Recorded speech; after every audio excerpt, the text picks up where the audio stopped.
जिंदगी और सड़क के बीच में कई समानताएं होती हैं। कई फिलोसोफर्स ने, शायरों ने इनके बीच में कई तुलनाएं की हैं। सड़क हो या जिंदगी हमें अपने तय मकाम तक पहुंचाते हैं, लेकिन सड़क जिंदगियों की तरह ही हमें हादसों से मिलाते हैं, जो न सिर्फ छोटी मोटी दुर्घटनाएं होती हैं बल्कि उनमें दिल दहलाने वाली वारदातें भी हो सकती हैं, जो न सिर्फ मुसाफिर बल्कि उससे जुड़े हर शख्स की जिंदगी बर्बाद कर सकती हैं। नमस्कार, मैं दिव्यांका त्रिपाठी दहिया क्राइम पेट्रोल सतर्क की श्रृंखला में आपका स्वागत करती हूँ।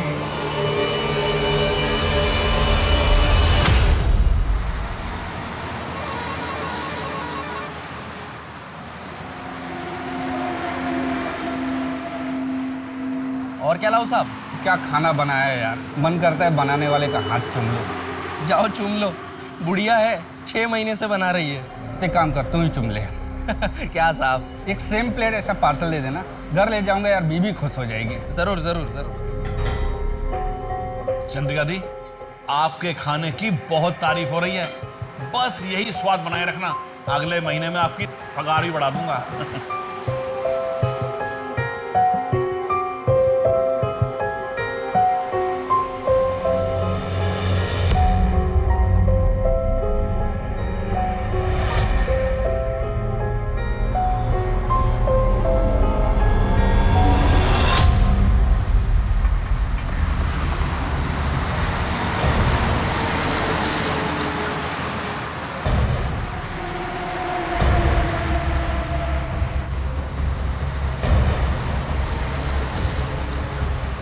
नमस्कार सर।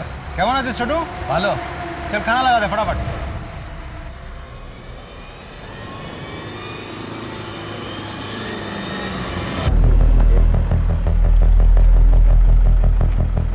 अरे भैया, बरेपुर तक जाना है। 500 रुपए लगेगा भैया हमेशा 150 में जाता हूँ, अब 200 ले लेना। अरे भाई इतना ही लगेगा, आगे अगर 2-3 आदमी मिलेंगे तो आधा आधा बांट लेना। भैया एक घर में कॉल कर दूँ? हेलो, हाँ हमें गाड़ी मिल गई है, हम सीधा घर ही आएंगे। हाँ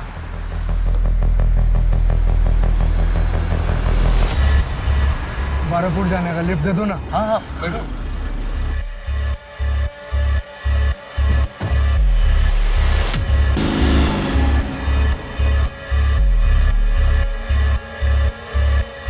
भैया थोड़ा साइड कर दो यार, बहुत जोर की पेशाब लगी है, साइड कर दो।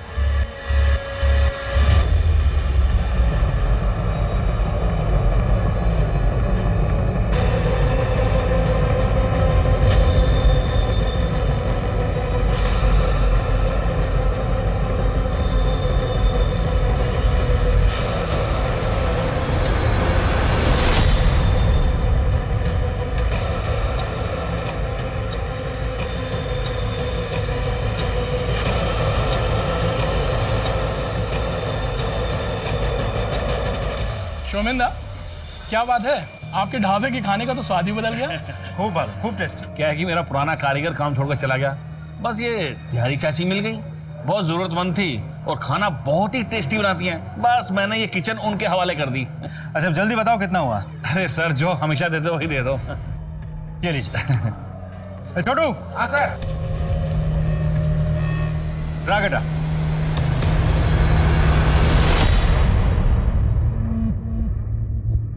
चंद्रिका दी, पुलिस वाला आपके बारे में पूछ रहा था।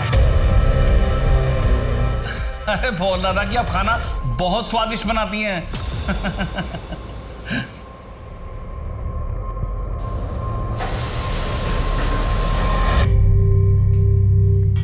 दीदी कब तक ये दाल भात खाएंगे? ना छोक ना तरकारी, और माछ तो कितने दिनों से नहीं खाया है। अरे उस दिन तो खाया था ना माछ भात। कब? अरे चौधरी काकू की शादी में। हाँ। और मीना मासी के घर पे तुझे पूजा में रसगुल्ले भी तो दिए थे उन्होंने। हाँ। तुझे पता है, जब अपने माँ बाबा थे ना तो माँ बहुत अच्छा अच्छा खाना बनाती थी। तू बहुत छोटा था लेकिन बहुत चाव से खाता था। माँ क्या क्या बनाती थी? शुक्तो, बेगुन भाजा, चटनी, शोरशे बाटा माछ और भी बहुत कुछ बनाती थी।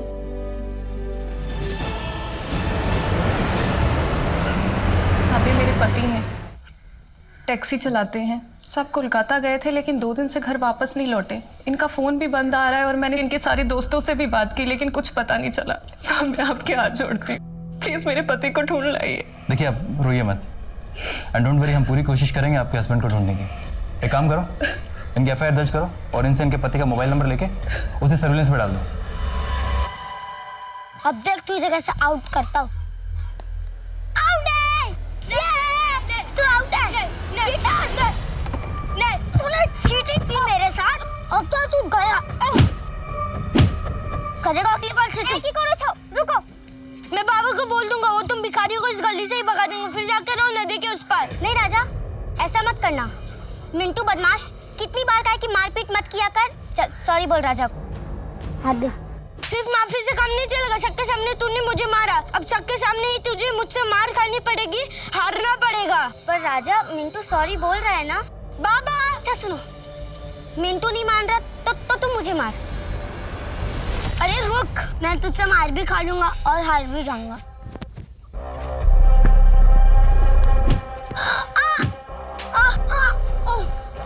I am the winner.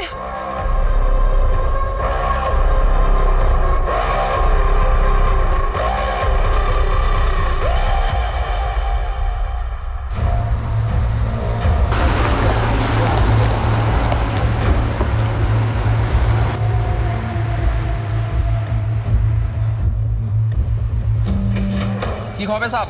ये तेरे पास ही रख, एक काचा कोला और तरकारी ला। अरे साहब, ये ढाबा है, इधर घर का नहीं होटल का खाना मिलता है। एक काम कर, तू तेरे महाराज से पूछ, अगर बना देगा ना तो मेहरबानी होगी। अरे साहब, इधर महाराज नहीं महारानी है, फिर भी पूछता हूँ।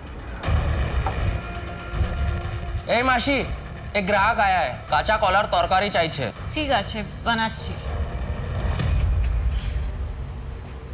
बन गया। थैंक यू बोलना महाराज, महारानी को।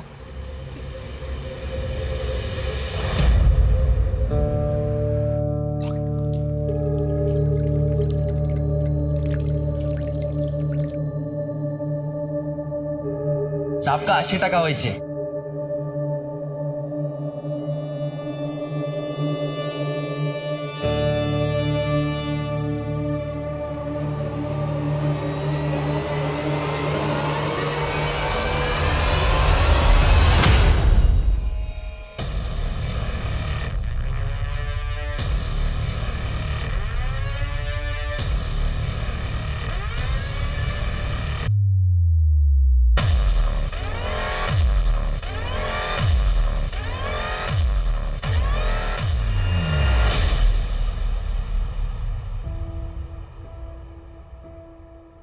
सॉरी मिंटू, मेरी वजह से तुझे इतनी मार खानी पड़ी।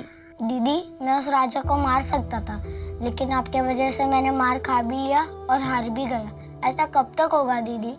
हम गरीबों की ताकत का कोई मोल नहीं होता चिंटू, हाथों की जीत को भी हारना पड़ता है। ऐसी ही दुनिया चलती है। जब तू ये समझ जाएगा ना, तकलीफ अपने आप बंद हो जाएगी। दीदी, आप तो समझ गई है, फिर भी आपको तकलीफ होती है ना? बहुत बड़ा हो गया है रे तू।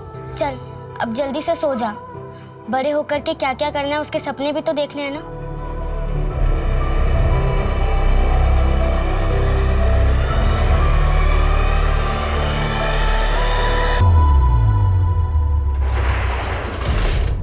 हाँ भाई छोटू, बंद हो गया? हाँ आ गया बस। ला बेटा जल्दी ला चाबी। चल बेटा खुश रह।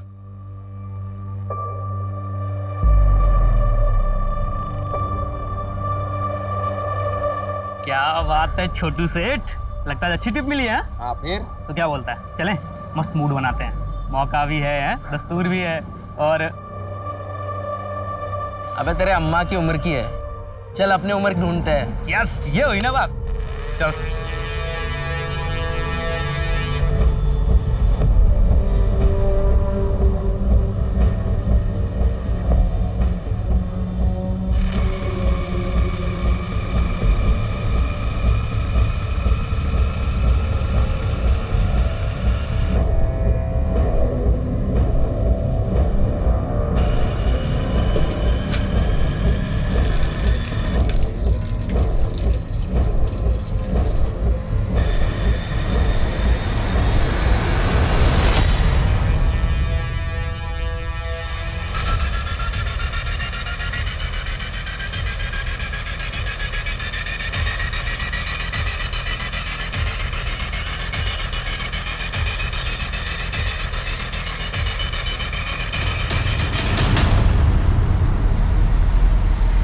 गया भाईजान? भाई आज कुछ ज्यादा ही खाना खा लिया, पेट गुड़गुड़ कर रहा है। भाईजान मैं भी चलता हूँ, पेट तो भारी मेरा भी है। चल भाई चल।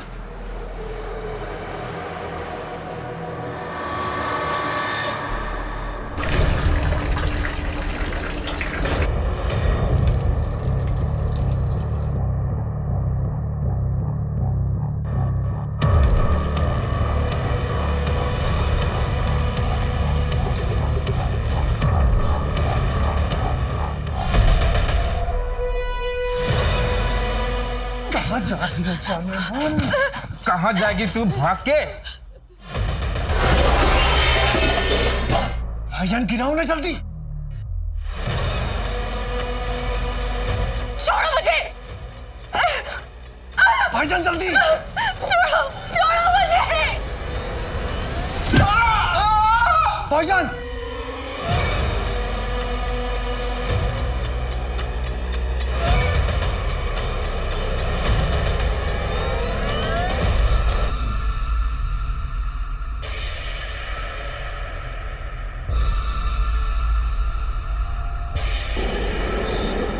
रुको रुको रुको रुको रुको, मुझे लिफ्ट दे सकते हैं क्या? थोड़ी दूर तक जाना है। आइए।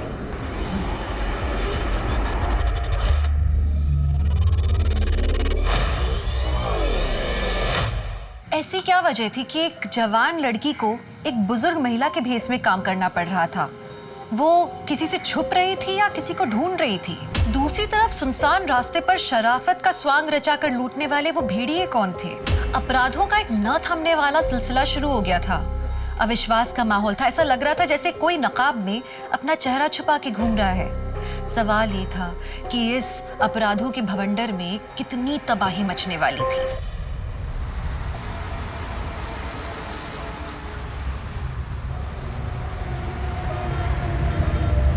मासी, अरे बाप रे, चंद्रिका मासी,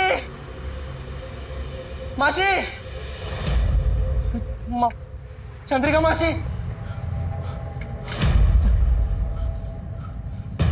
मासी,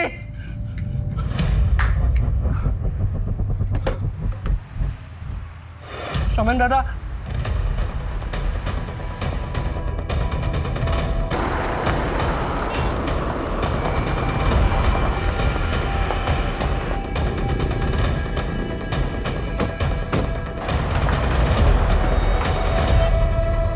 आप ही ने फोन किया? जी सर, मैं ढाबे का मालिक शुमन। सर वो वहाँ खड़े ट्रक का ड्राइवर था, वो उसके साथ एक क्लीनर भी था। रात उन्होंने खाना खाया और वहीं ट्रक के पास ही खटिया डालकर सो गए। सुबह ये छोटू आया तो उसने देखा कि किचन के पीछे ड्राइवर की लाश पड़ी है। ढाबे में और कोई था? हाँ साहब, वो चंद्रिका मासी रहती है मगर वो भी गायब है। सर चंद्रिका हमारे ढाबे पर काम करती है। सर वही चंद्रिका बुढ़िया जो आप पिछले हफ्ते खाना खाया था, आपने कहा था बहुत स्वादिष्ट है। महेंद्र आसपास चेक कर।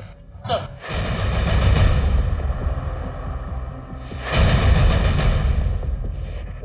लगता है सर पे भारी चीज से वार करके से मारा गया है। सर इधर देखिए, हाथापाई के निशान।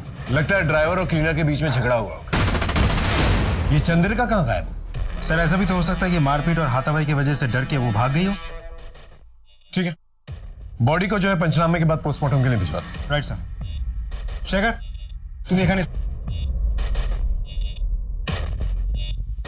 यहाँ कोई सीसीटीवी है? नहीं सर, वो तो नहीं है। सर हाईवे के मोड़ पे सीसीटीवी है सर। ढाबे से हाईवे जाने का रास्ता उसमें दिखाई देता।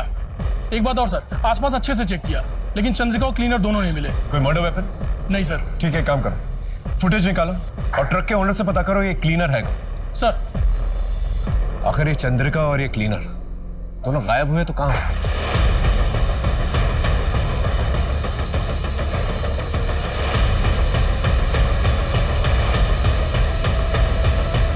इस चंद्रिका के बारे में और क्या जानते हो तुम? कभी उन पे शक हुआ तुम्हें? सर चंद्रिका मासी दिखने में बहुत भोली भाली थी, लेकिन मुझे एक बार उनकी एक बात खटकी थी सर। कुछ दिन पहले ढाबे पे एक आदमी आया था और मासी उसके साथ छुप छुप के बात कर रही थी।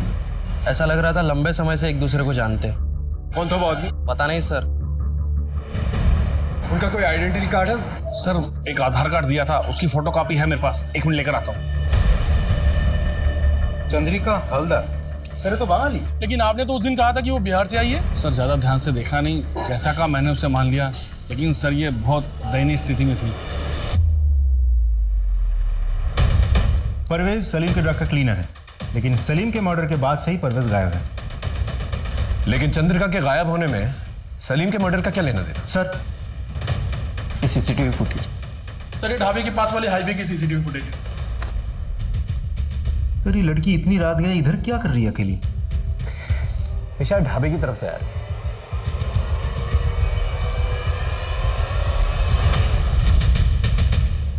एक काम करो, इसके फोटोज जो है ढाबे के मालिक को और वहां पर काम करने वाले लोगों को दिखा, कोई ना कोई इसे जानता होगा।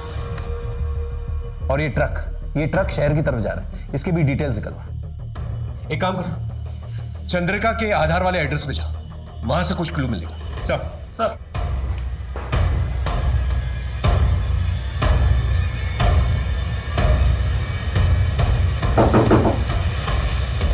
दीदी पुलिस! दीदी पुलिस! बेटा माँ को बुलाओ। माँ तो नहीं है, बाबा? वो भी नहीं है, अच्छा घर में कोई और है? कोई नहीं है। अच्छा इन्हें जानती हो? यहीं पर रहती हैं? नहीं। बेटा नहीं अंकल। इन एड्रेस तो यहीं का लिखा है। वैसे तुम्हारे माँ और बाबा हैं कहाँ? वो तो 10 साल पहले ही भगवान के पास चले गए। अच्छा बेटा तुम्हारी माँ का आधार कार्ड है? हाँ है ना। लेके आओ।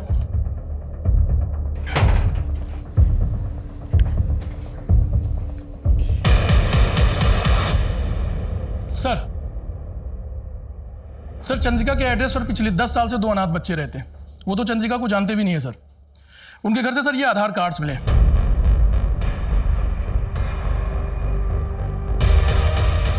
चंद्रिका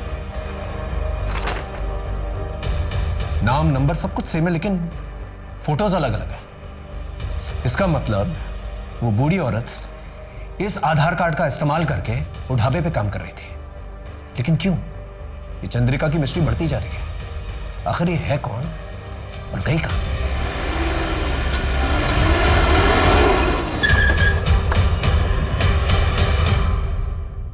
ये ट्रक तुम्हारा है? हाँ साहब। ये फोटो देखो। कल रात इस लड़की को बाईपास रोड पे तुमने लिफ्ट दी थी, पहचानते हो इसे? नहीं सर, जानता तो नहीं हो। सवारी थी, हाईवे पर हाथ दिखाया तो गाड़ी रोक दी। कहाँ उतरी थी लड़की? डायमंड हार्बर एरिया में उतरी थी साहब। उस लड़की की बातचीत से तुम्हें ऐसा कुछ लगा कि वो कहाँ जाना चाहती है? नहीं साहब, ऐसा तो कुछ समझ में नहीं आया। सर उस सीसीटीवी वाली लड़की की फोटो हमने ढाबे वाले शोमैन और छोटू को दिखाई, लेकिन वो लोग उसे नहीं जानते और ना ही इससे पहले कभी देखा है। एक और बात सर, उस लड़की ने हाईवे पे जिस ट्रक से लिफ्ट ली थी उस ट्रक का भी पता चल गया है। ड्राइवर से भी हमने पूछताछ की। ड्राइवर का कहना है कि इससे पहले उस लड़की को अभी देखा नहीं। एक नॉर्मल सवारी थी, वो बैठी, उससे पैसे लिए और आगे जाके डायमंड हार्बर पे छोड़ दी। एक काम करो, डायमंड हार्बर जाओ, पूछताछ करो, हो सकता है कोई क्लू मिल जाए। इस लड़की का सलीम के मर्डर से और चंद्रिका से कोई रिश्ता जरूर है। सर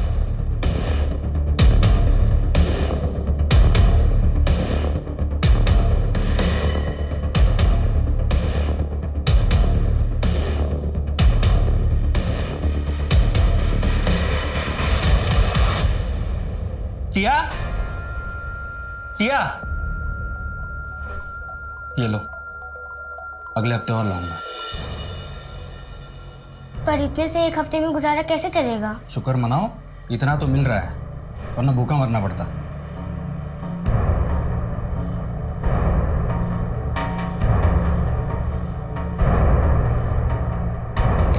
सर हमने डायमंड हार्बर एरिया का चप्पा चप्पा छान मारा, लेकिन उस मिस्टीरियस लड़की के बारे में कुछ पता नहीं चला। सर वो बहुत ही बदनाम एरिया है। वहाँ पर ज़्यादातर ड्रग एडिक्ट्स, तड़ी पार, इलीगल माइग्रेंट्स या धंधे करने वाली औरतें रहती हैं सर। ये केस तो और भी उलझता जा रहा है। ऊपर से टीवी और अखबार वाले ब्रेकिंग न्यूज चलाकर आग में घी का काम करता है। समझ में नहीं आ रहा क्या करें अब। Hello Jayant sir. Yes sir, अभी फिलहाल तो सॉफ्ट क्लूज मिले हैं सर। जैसे कोई पुख्ता सबूत मिलता है हम कातिल को अरेस्ट कर लेंगे। जी सर।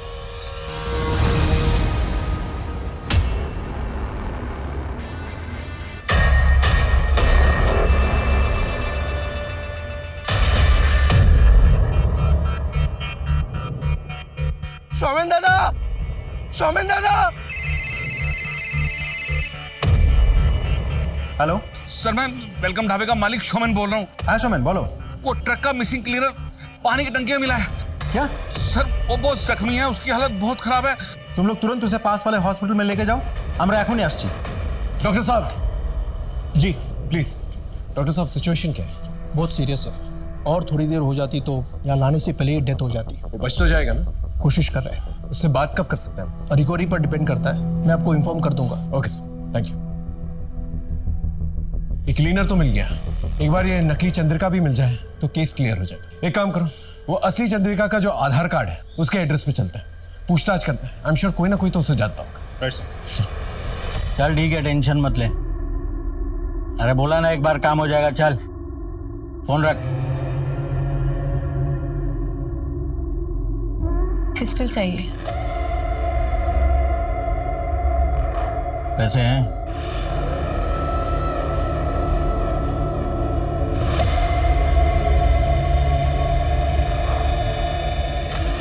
ठीक है, रात को 10 बजे वो खोली पे आ जाना, मिल जाएगी।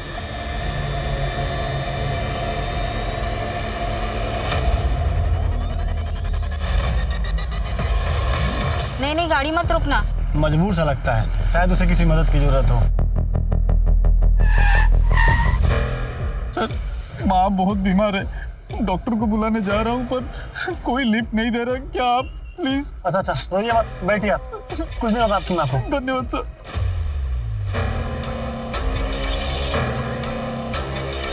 बस सर यही रोक दीजिए। लेकिन यहाँ पे तो कोई दवाखाना नहीं है। इस पगडंडी के आगे एक छोटा सा गांव है, वही दवाखाना है सर।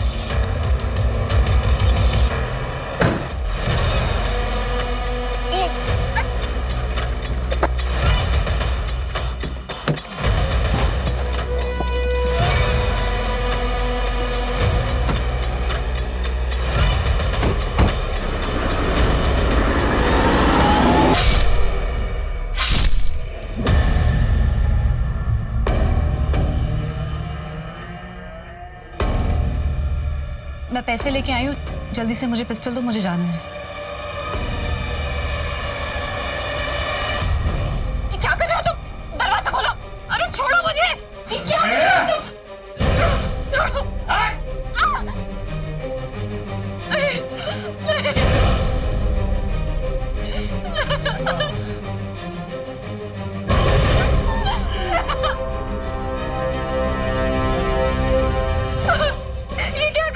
बैठे रहा चुपचाप।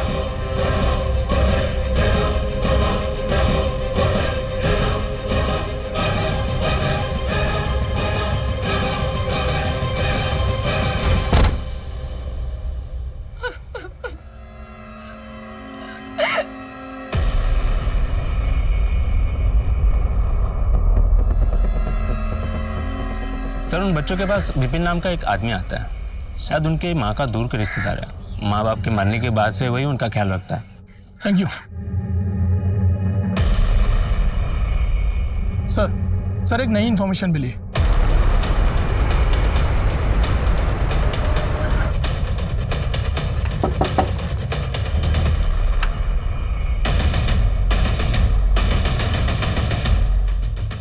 बोलो। আমরা টিয়া আর মিন্টুর মা চন্দ্রিকার ব্যাপারে জিজ্ঞেস করতে এসেছি। क्या ना? चंद्रिका पीसी के साथ जो कुछ हुआ उससे आपका पेट नहीं भरा क्या? जो फिर से आ गए उनके पीछे पड़े हो? कम से कम मरने के बाद तो इंसान को बख्श दो। चलो जाओ। एक बार बोला समझ में नहीं आता क्या? पुलिस की शक्ल देखना पसंद नहीं करता मैं, और बात तो कतई नहीं। तुम्हारे साथ जबरदस्ती भी कर सकते हैं, प्यार से पूछ रहे हैं, बता दो। सर जिस चंद्रिका की आप बात कर रहे हो ना, 10 साल पहले उन्होंने आत्महत्या की है। क्यों एग्जैक्टली क्या हुआ वो मुझे नहीं पता, लेकिन मेरे पास ऐसा कुछ है जिससे आपको हेल्प हो सकती है। रुकिए, आपके डिपार्टमेंट के कांस्टेबल की वजह से उन्होंने आत्महत्या की। रेप हुआ था उनका। कौन था कांस्टेबल? आपके थाने का था, ढूंढिए पता चल जाएगा आपको। एदिके सर, एदिके।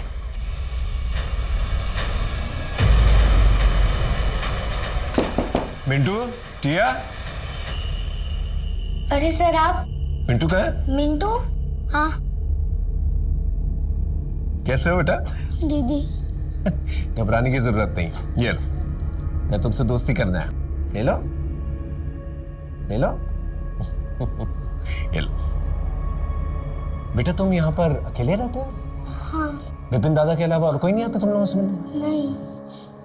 देखो बेटा, कभी भी कोई भी प्रॉब्लम हो ना तो पुलिस स्टेशन आ जाना, ठीक है? मुझसे मिलना। पुलिस अंकल, क्या आपका नंबर मिल सकता है? मेरा नंबर क्यों चाहिए तुम्हें? ये आपके लड़के ना मुझे बहुत परेशान करते हैं, तो अगली बार परेशान करेंगे तो मैं आपको फोन करूंगा और उन्हें बताऊंगा कि मेरे पास पुलिस अंकल है, तो सब डर जाएंगे।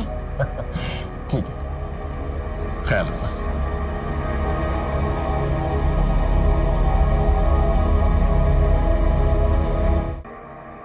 सर आइए सर।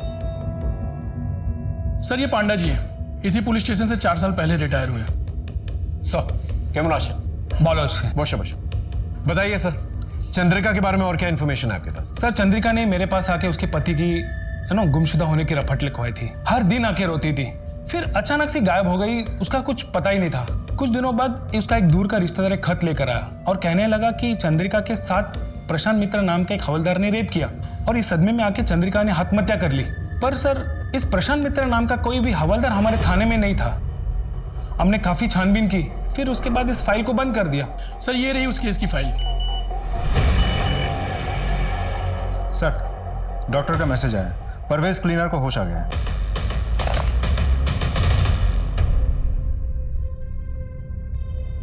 नमस्ते साहब। ये बताओ सलीम को किससे मारा और पानी की टंकी में तुम्हें किसने डाला? वो जो ढाबे पे औरत काम करती है ना, उसी ने किया साहब। वो बूढ़ी औरत चंद्रिका? हाँ साहब। क्या? वो बुढ़िया नहीं है साहब, वो जवान है। ये देखो। हाँ ये वही है साहब, ये हमारे पैसे चुरा रही थी। सलीम भाई ने इसकी चोरी पकड़ ली और बुढ़ापे के नाटक को भी, तो इसने सलीम भाई को जान से मार दिया। मैं जान बचा के भागा तो इसने मुझे घायल करके बेहोश कर दिया। ये औरत बहुत खतरनाक है, इसको पकड़ लो साहब।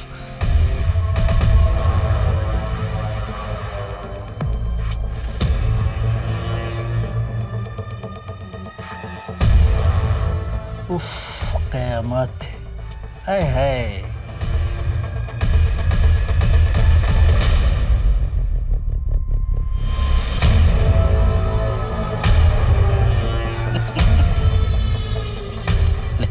पी ले।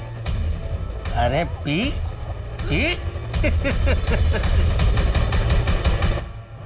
आए।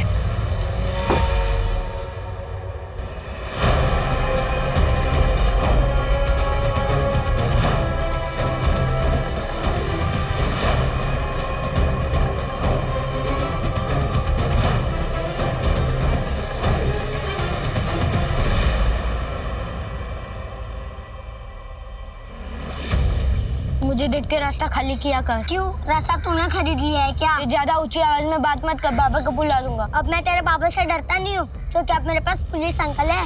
ये ज्यादा फेक मत। सबूत चाहिए? तू तेरे बाबा का फोन लेकर मेरे घर पे आ, पुलिस अंकल से वीडियो कॉल करके दिखाता हूँ।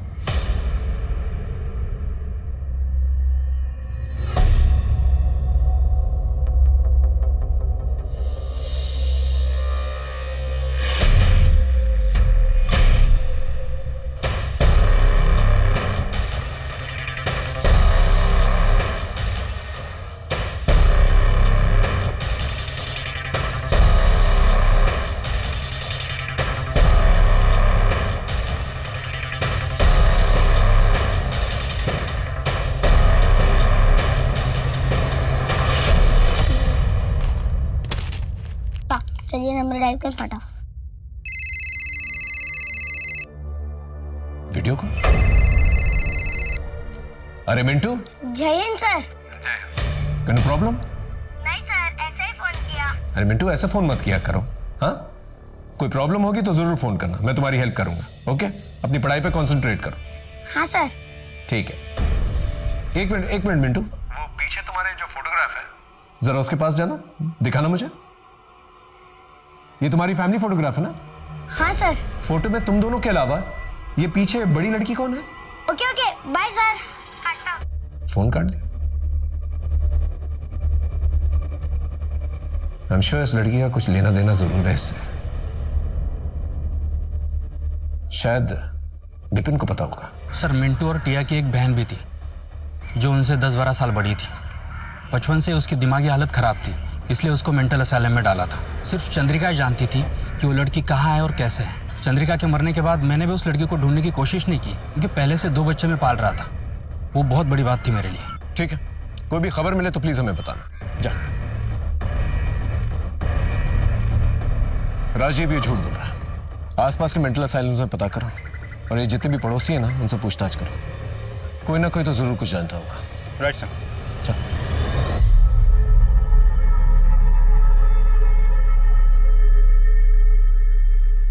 अपना तो रेडी है, तू निकल।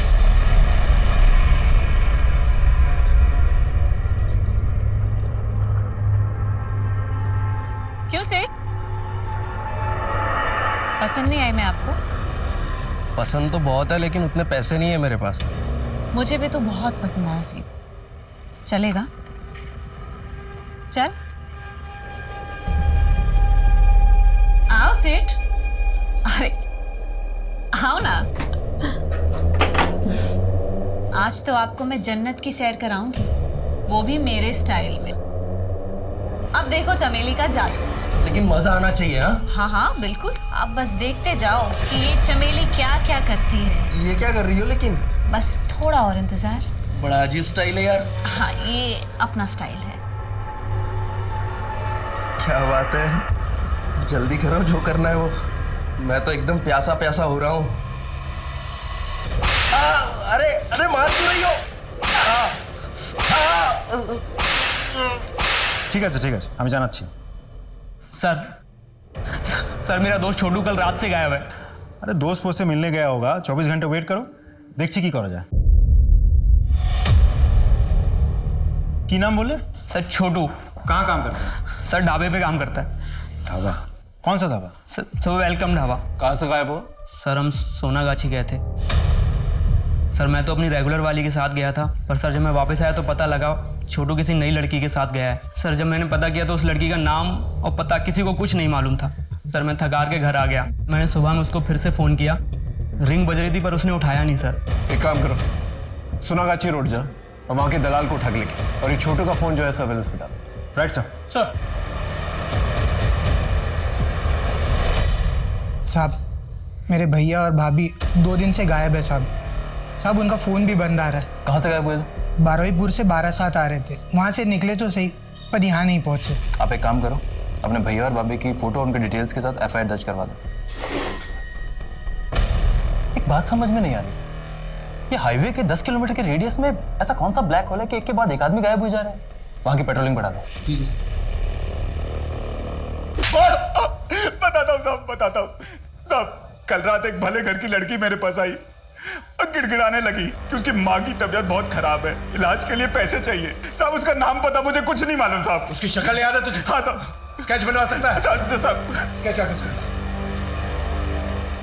सर हाँ एक खबर मिली है सर, मिंटू और टिया की माँ, वो ओरिजिनल चंद्रिका? हाँ सर, उनकी एक पड़ोसन जो ओरिजिनल चंद्रिका को बहुत अच्छी तरीके से जानती है, अभी वो बीमार है इसीलिए हॉस्पिटल में एडमिट है। मुझे ऐसा लगता है सर उनसे कुछ पता चल सकता है। ठीक है, मिलते हैं उससे। पानी पानी चाहिए? हाँ ये ले पानी। पानी बताएगा या नहीं? बोल।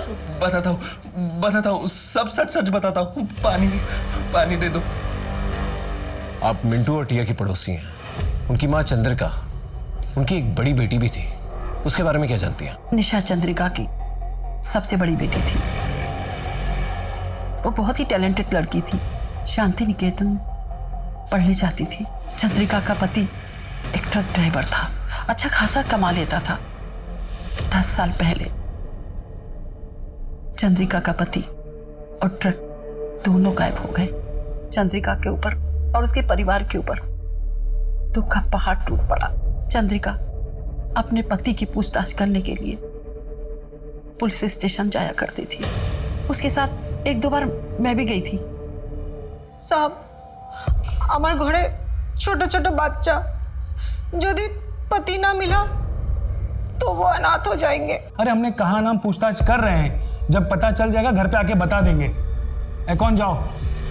ऐसे में एक दिन पुलिस स्टेशन के बाहर उसे एक हवलदार मिला। अरे चंद्रिका जी, नमस्ते। मैं प्रशांत मित्रा, इसी पुलिस स्टेशन में कांस्टेबल हूँ। चंद्रिका जी, बहुत दिनों से देख रहा हूँ कि आप अपने पति को लेकर बहुत परेशान हैं। मैं आपकी मदद करना चाहता हूँ। आपके पति शरद को ढूंढने में पूरी मदद करूँगा मैं। आप मुझे मेरे घर पर आके मिलेंगे करीब शाम को 7 बजे। हाँ हाँ ठीक है।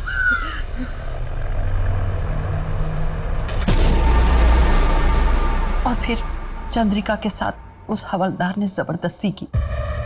चंद्रिका ये बर्दाश्त नहीं कर पाई और उसने आत्महत्या कर ली। और चंद्रिका की बेटी निशा, उसका क्या हुआ? उसने अपनी माँ की लाश को अग्नि दी और उसके दूसरे दिन से कहीं चली गई। धीरे धीरे सबने उसको भुला दिया। मिंटू और टिया को पता नहीं क्या पट्टी पढ़ा के गई थी कि वो लोग भी उसको याद नहीं करते थे। सब लोग उसको भूल गए। लेकिन साहब, मैं कहती हूँ वो निशा जरूर वापस आएगी। सर, हाँ, सोनागाछी वाली लड़की का स्केच बन गया सर। ये रहा, दिखाइए सर। क्या आप इस लड़की को पहचानती हैं? ये तो निशा है, चंद्रिका की बड़ी बेटी। ये इतनी बड़ी हो गई। Thank you so much.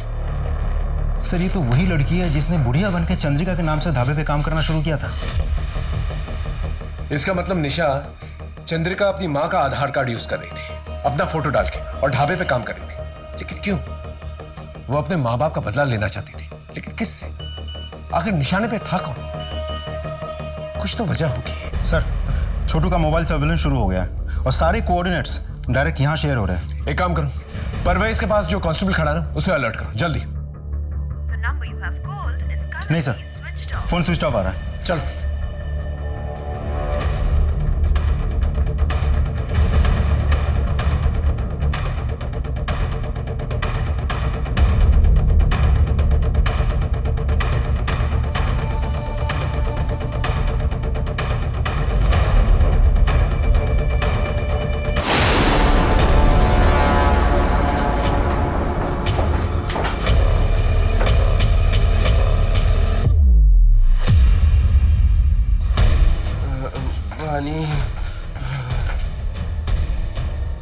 छोटू, छोटू, उठो। हाँ, आराम से, आराम से। वो लड़की कहाँ है जिसने तुम्हारा ये हाल किया? वो सिटी हॉस्पिटल गई है सर। ये तो वही जगह है जहाँ पर परवेज जो है एडमिटेड है। एक काम करो, 2 कांस्टेबल्स को बोलो से लोकल हॉस्पिटल लेके जाए। हम लोग सिटी हॉस्पिटल चलते हैं। सर,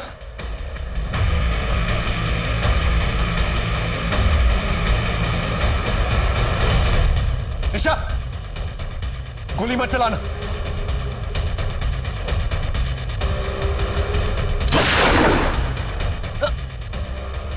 आप ठीक है?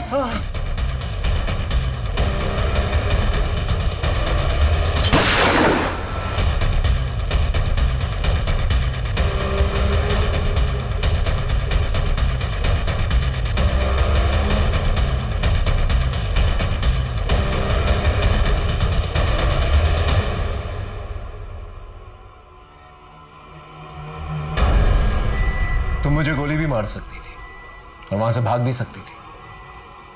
क्यों नहीं किया तुमने ऐसा? सर, आपने मुझे पहली बार थोड़ी पकड़ा है। मैंने पहले भी देखा है। आपकी याददाश्त शायद कमजोर हो गई है। पुरुलिया, मार्च 2017। तुम्हें मैंने विद्रोहियों के साथ पकड़ा था।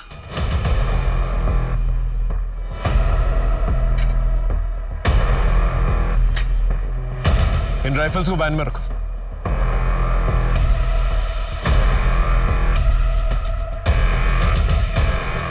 तुम इन लोगों के साथ क्यों नहीं गई? कौन हो तुम? सर, मैं इनके साथ नहीं हूँ। मैं तो इन लोगों से मदद मांगने आई थी, लेकिन इन लोगों ने मुझे अपना गुलाम बना लिया। प्लीज मेरी मदद करिए सर। उस वक्त हमागमी में तुमसे पूछ नहीं पाया कि उन विद्रोहियों के साथ क्या कर रही थी तुम, लेकिन आज समझ में आ रहा है। तुम अपनी माँ के लिए जस्टिस लेने गई थी, लेकिन क्या फायदा हुआ? तुम भी अच्छी तरह से जानती हो कि क्या हुआ। क्या मैं गलत बोल रहा हूँ? नहीं सर, आप बिल्कुल ठीक बोल रहे हैं। ये बताओ, सलीम की मौत कैसे हुई और परवेज के साथ तुमने ऐसा क्यों किया? सर, माँ का बलात्कार करने वाला चाहे कांस्टेबल हो, विरोधी या फिर ट्रक ड्राइवर, सबके लिए औरत एक भोगने की चीज है। हर कोई उसे पाना चाहता है और अगर नहीं मिलती तो फिर जबरदस्ती करता है। आई कैन अंडरस्टैंड, लेकिन तुमने भेस क्यों बदला? आइडेंटिटी क्यों बदली? और तो और छोटू को किडनैप किया, परवेज पे गोली चलाई। तुम्हारी हिस्ट्री में मानता हूं, लेकिन ये सब तुमने किया क्यों? सर मेरे बाबा उस ढाबे के आसपास से गायब हुए थे। वो अक्सर वहाँ खाना खाने जाते थे। वहाँ काम करने वाले छोटू की भी बहुत तारीफ करते थे वो। जिस दिन वो गायब हुए थे उन्होंने हमें फ़ोन भी किया था, लेकिन उसके बाद ना फिर हमारे बाबा मिले और ना ही उनका फ़ोन ट्रैक हो पाया। सर बाबा के गायब होने के तार उस ढाबे से जुड़े हुए थे, इसलिए मैं भेस बदल के वहाँ काम करने गई थी। छोटू को क्यों किडनैप किया? छोटू ही मेरे लिए लास्ट प्रूफ था। छोटू से क्या जानकारी मिली तुम्हें? उसने बेहोश होने से पहले डॉक्टर प्रसाद का नाम लिया था। पता नहीं सर, वो 10 साल पहले हुए किसी हादसे के बारे में पूछताछ कर रही थी। और सर ढाबे पे रोजाना इतने लोग आते हैं, सबका नाम थोड़ी ना याद रखेंगे सर। तो तूने डॉक्टर प्रसाद का नाम क्यों लिया था? सर मैं जानता था वहाँ परवेज को भर्ती किया गया है और जरूर वहाँ पे पहरा होगा। इस वजह से सर अपने आप को बचाने के लिए और उस बला को फंसाने के लिए सर मैंने डॉक्टर प्रसाद का नाम लिया था। एक के बाद एक राज खुल रहे थे, लोगों के चेहरों से नकाब हट रहे थे, लोगों की पहचानें सामने आ रही थी। एक अपहरण से शुरू हुआ अपराधों का ये सिलसिला लेकिन अभी भी जारी था। पुलिस सारी कोशिश कर रही थी, लेकिन ना तो अपराध रुक रहे थे और ना ही असली मुजरिम सामने आ रहा था। ऐसा लग रहा था जैसे पुलिस डेड एंड पे आ गई है।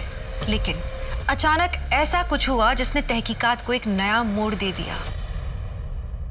जैन सर। जैन बोलो विनोद। सर एक्चुअली केस के सिलसिले में आपसे ज़रूरी बात करना है सर। सर पिछले कुछ महीनों से हमारे एरिया से गुजरने वाले हाईवे से लोग बड़े रहस्यमय तरीके से गायब हो रहे हैं। और सर सिर्फ लोग ही नहीं, बल्कि उनकी गाड़ियाँ, उनके सामान और बच्चे तक, सब कुछ वैनिश हो रहा है सर। और सर हमें समझ तक नहीं आ रहा है आखिर माजरा क्या है। वो हाईवे हमारी जुरिडिक्शन से भी गुजरता है ना? हाँ सर, इसलिए मैं आपसे मिलने आया।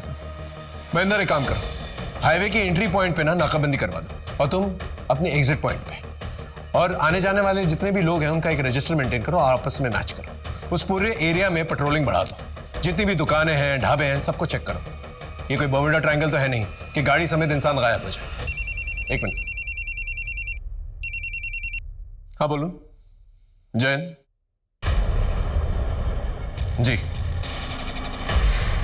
पटना से एक क्रिमिनल जो है हमारे एरिया में पैरोल जम करके आया है, उसे पकड़ना है। सीआईडी की इंफॉर्मेशन।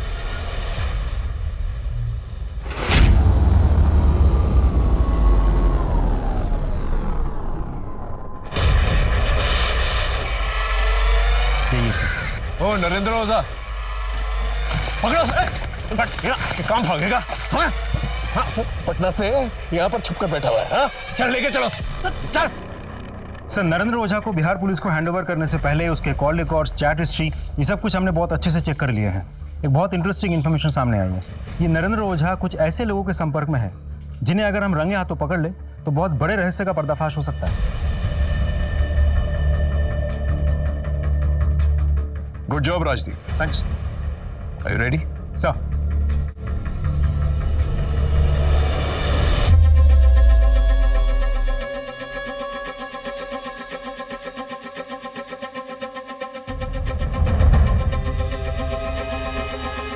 सॉरी सर, वो वेटर आज हॉस्पिटल में, मैं ही ऑर्डर लूंगा। बताइए क्या लाऊं आपके लिए? एक चिकन डबल और 2 बियर चिल्ड वाली। ठीक है, मैं लेकर आता हूँ। आज कितनी सवारी? अब 12 तक जाना है। इतनी रात गए अकेले निकलेंगे? वो क्या है ना, साहब को शादी में छोड़ने गया था। अच्छा वापस जा ही रहा हूँ तो इक्का दुक्का सवारी बिठा लेंगे, कुछ कमाई हो जाएगी। बढ़िया जी, बढ़िया। चलो जी, मैं लेके आना जी। लो पाजी चिल्ड बियर। लाओ जी लाओ।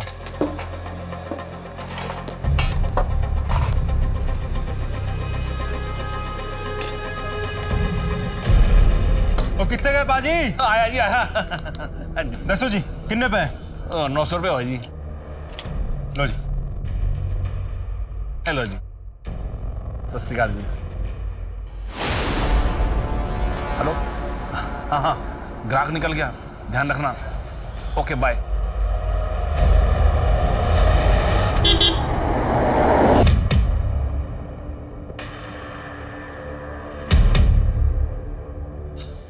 पाजी वो 12 तक जाना है, छोड़ देंगे?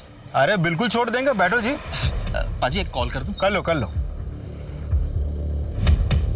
हेलो, हाँ हमें गाड़ी मिल गई है, ठीक है, हम सीधे घर में आके खाना खाएंगे। बैठ जाओ।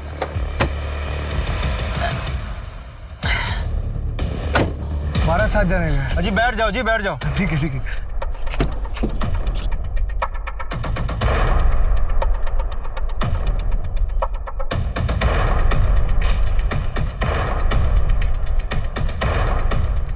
पापा जी थोड़ा साइड कर दीजिए, बहुत जोर की पेशाब लगी है। अरे कोई गल नहीं जी, हम भी हल्का हो लेते हैं। हाँ हाँ जी हाँ जी।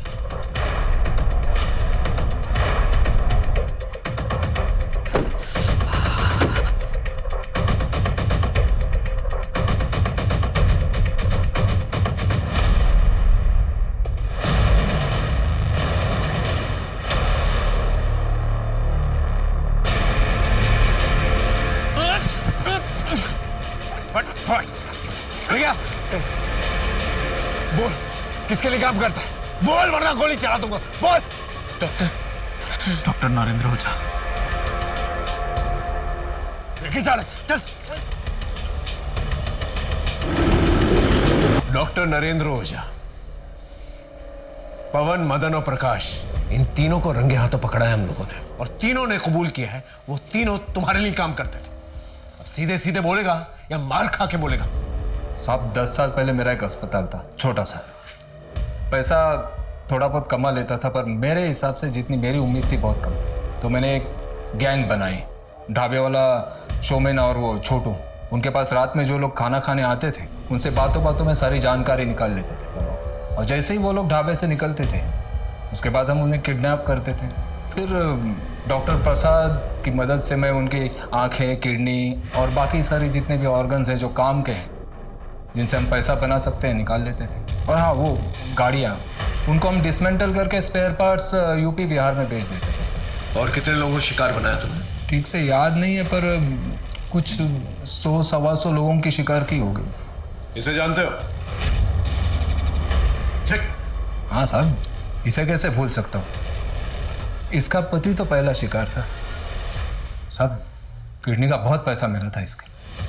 और फिर पता चला कि रोज पुलिस स्टेशन जाती है, तो मैं चेक करने गया साहब, उसको देखा तो मेरा दिल आ गया था उस पर। फिर मैंने पुलिस कांस्टेबल होने का नाटक किया और उसे वादा किया कि उसके पति को ढूंढ निकालेंगे। इसी बहाने उसको घर ले गया, मैंने मजे लिए और भगा दिया उसको साहब।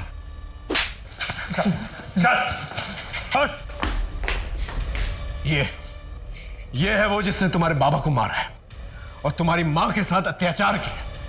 ये मन तो कर रहा है इसे मैं तुम्हारे हवाले कर दूं, लेकिन लोगों का कानून पे से विश्वास ना उठ जाए, इसलिए ये साला जो है ना सीधा यहां से जेल जाएगा। और मैं तुमसे वादा करता हूं कि मैं पूरी कोशिश करूंगा कि कोर्ट इसे कम से कम फांसी की सजा दिलवाए। चल चल। निशा के आंसू रुके या नहीं पता नहीं, डॉक्टर ओझा का रैकेट पुलिस ने नेस्तनाबूद कर दिया। यह आवश्यक है कि हम अपने परिवारजनों को किसी भी अपराध का शिकार होने से बचाएं, लेकिन अगर दुर्भाग्यवश कोई अपराध हो जाए तो पुलिस का सहारा लेना, न्याय का सहारा लेना भी उतना ही जरूरी है, क्योंकि कानून खुद के हाथों में लेने से आपकी अपनी जिंदगी तो बर्बाद होती है, साथ ही आपके अपने भी बदले की आग में झुलसते हैं। एक अपराधी के लिए उसका विक्टिम सिर्फ उसके लिए एक शिकार होता है, लेकिन ये शिकार किसी की माँ, किसी की बहन, किसी की बेटी, किसी का पति, किसी के परिवार का हिस्सा होता है। पीड़ा उस शिकार से ज्यादा उसके परिवार को होती है। इसी सीख के साथ मैं दिव्यांका त्रिपाठी दहिया अब लेती हूँ आपसे विदा। फिर मिलूंगी अपराध की नई कहानी के साथ। तब तक देखते रहिए क्राइम पेट्रोल, सतर्क, विमेन अगेंस्ट क्राइम। एक औरत पर वार, अब हर औरत का भार। जय हिंद।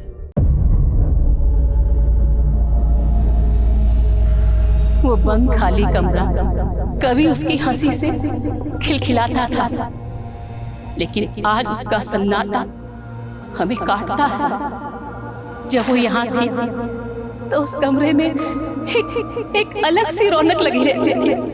रक्षाबंधन से पहले की वो रात जब उसने अपने हाथों में मेहंदी लगाई थी तो कितनी खुश थी वो, लेकिन अब वो मेहंदी सूखे कचरे की तरह वहाँ बिखरी पड़ी है और उसपे वो भद्दी सी बांस और वो टूटी हुई खिड़की पता नहीं कहाँ निकल गई उसको।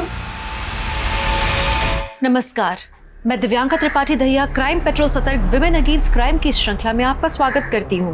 हम अपने बच्चों को लेके आम तौर पे काफ़ी चिंतित रहते हैं, उनकी सिक्योरिटी को लेके खास तौर पे कि वो कहाँ जा रहे हैं, किससे मिल रहे हैं, कैसी संगत में हैं, कहीं कोई उन्हें परेशान तो नहीं कर रहा। ये बहुत ज़रूरी है। हम बात बात पे अपने बच्चों की काउंसलिंग करते हैं, ये हर माता पिता की जिम्मेदारी बनती है।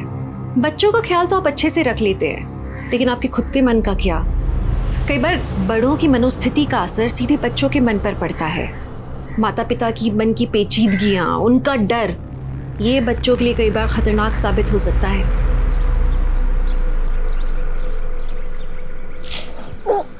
हैप्पी बर्थडे बेटा, हैप्पी बर्थडे। देखो हमारे लिए क्या गिफ्ट लाए हम, ये देखो तुम्हारा बर्थडे का गिफ्ट। इतना बड़ा गिफ्ट पापा। पापा गिटार, पापा I love you so much. Thank you पापा, आई लव यू। लेकिन पापा सिर्फ गिटार से काम नहीं चलेगा, हमें बर्थडे ट्रीट भी देनी है। पंखुड़ी बेटा तुम तो जानती हो टीटी का नौकरी कैसा होता है। अभी जाएंगे ड्यूटी पे तो पता नहीं कल रात को आएंगे, परसों सुबह आएंगे, कोई भरोसा नहीं होता है। तो ठीक है पापा, हम अपने फ्रेंड्स के साथ सेलिब्रेट करने के लिए जाएं। आपको पता है पापा, एक रेस्टोरेंट के अंदर तो 50% ऑफ है। पापा अब प्लीज ना, प्लीज ना, प्लीज ना। पंखुड़ी, हमने तुमको मना किया था ना, अब तुम पापा को मक्खन लगाने लगी। देखिए जी, आप तो रात में घर होंगे नहीं और हम पंखुड़ी को रात में घर से बाहर नहीं भेजेंगे बस। तो पापा हम बच्चे थोड़ी ना, और वैसे भी हम अनिकेत भैया को तो लेके जा ही रहे ना। पापा प्लीज ना, पापा प्लीज, पापा पापा। Okay okay. बड़े पापा अब बिल्कुल भी टेंशन मत लीजिए, पंखुड़ी का फ्रेंड सर्कल बहुत अच्छा है और हम है ना उनके साथ, कोई दिक्कत नहीं होगा।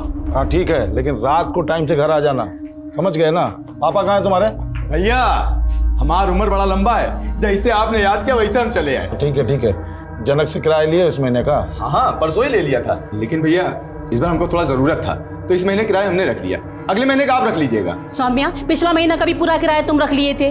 ओह हाँ भाभी, वो तो हम भूल ही गए। ऐसा करिएगा, अगले 2 महीने किराया आप ही रख लीजिएगा। हाँ हाँ, वैसे भैया को क्या कमी। अच्छा, हम जिसके लिए आए हैं उसको तो जन्मदिन का मुबारक दे देते हैं। हाँ हाँ, कहाँ है पंखुड़ी? अरे वो नहा रही है, अभी आती होगी। 10 का आधा आलू ले आलू ले, टमाटर ले, फ्लावर, बैगन, आलू, टमाटर।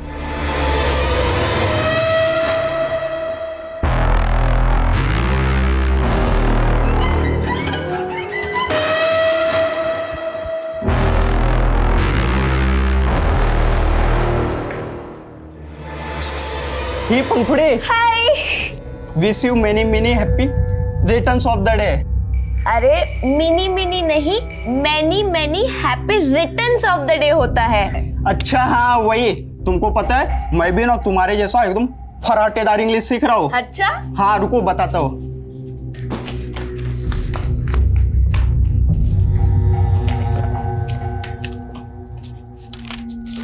ये देखो, how to write a letter भी सीख लिया हूँ। अच्छा देखो मैंने तुम्हारे लिए लेटर भी लिखा है।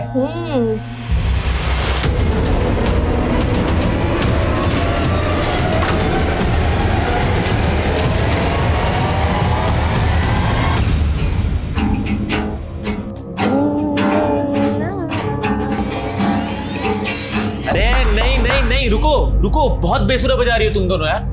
पंखुड़ी तुम ए टेंजेंट पे बजा रही हो और पिंकी तुम बी पे। अरे डुएट है, साथ में बजाओ एक सुर में। और पंखुड़ी तुम्हारे तो कोड पे उंगलियां में अच्छी से नहीं आ रही। देखो मैं सिखाता हूं तुमको, ये यहाँ रखो और इसको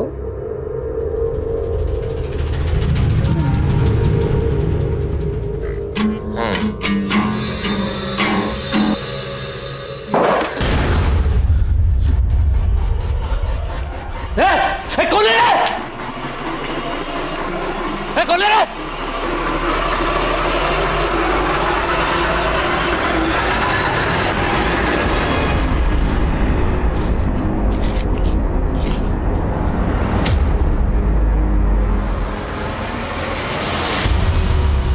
क्या हुआ सर?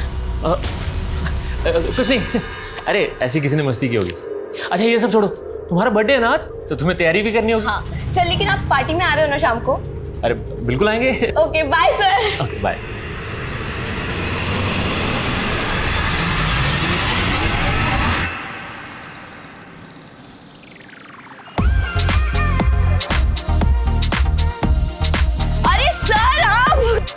Happy birthday.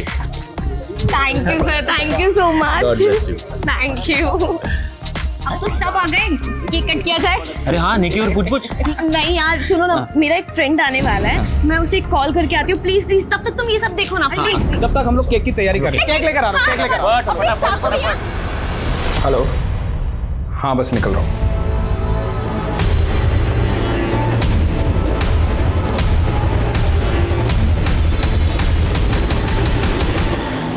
अरे सुनो सुनो, मेरे फ्रेंड को आने में थोड़ा टाइम लगेगा, so let's cut the cake. Happy birthday to you, happy birthday.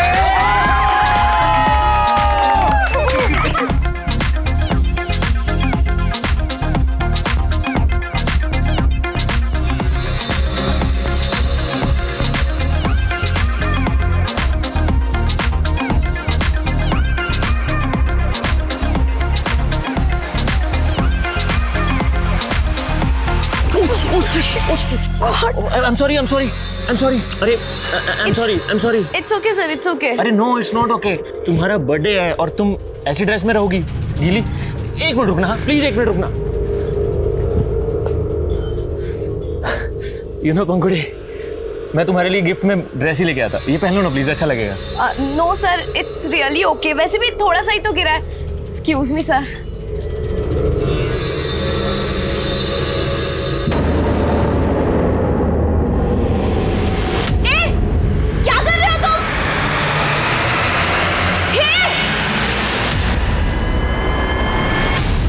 भाभी, या तो पंखुड़ी फोन उठा दिया ना निकेत। ये दोनों कौन से रेस्टोरेंट गए थे? अरे कोई वो रक्षम बोल रही थी। भाभी, रक्षम कोई रेस्टोरेंट नहीं है, एक पब है जहाँ लोग शराब और बियर पीते हैं। क्या? दीदी, आपने कैसे इन दोनों को ऐसी जगह जाने दिया? पंखुड़ी ने मुझे बोला कि खाने वाला रेस्टोरेंट है। अब मुझे क्या पता था कि वहां जाएंगे। भाभी, आप चिंता मत करो, मैं पता करवाता हूँ। दीदी अब चिंता मत कीजिए, आ जाएंगे दोनों, सब ठीक हो जाएगा दीदी।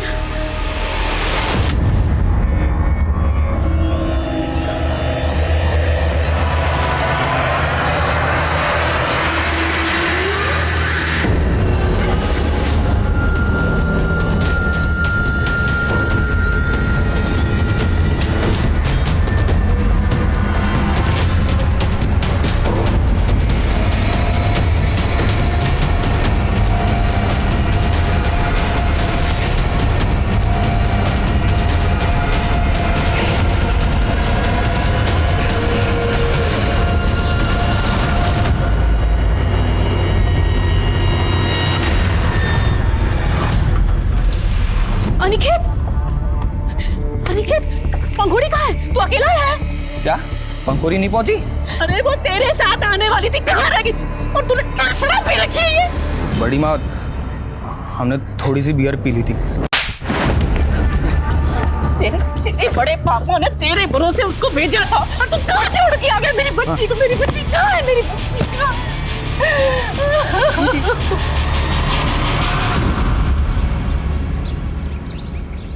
क्या पंखुड़ी रात भर से नहीं आई और तुम हमको आप बता रही हो फोन करके?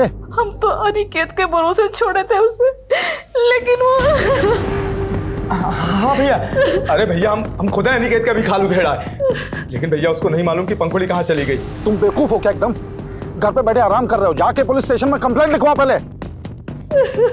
कमीने, तुम्हारी वजह से भैया हम तो भड़क रहे हैं।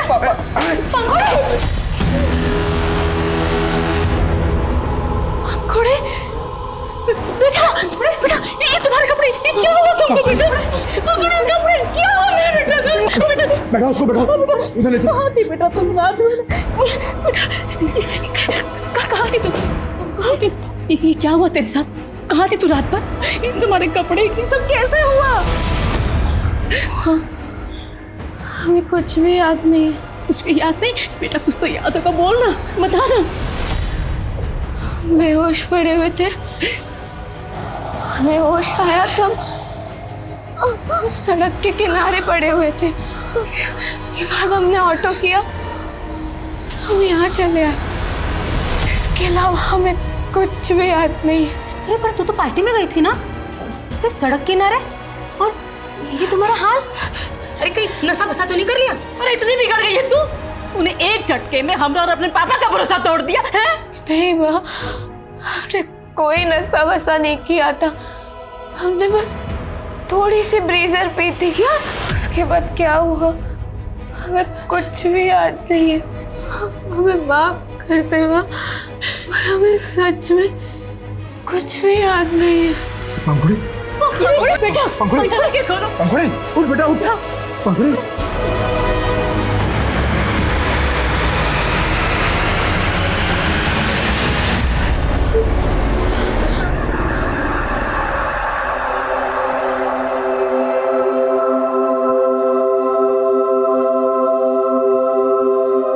ले आलू ले टमाटर ले।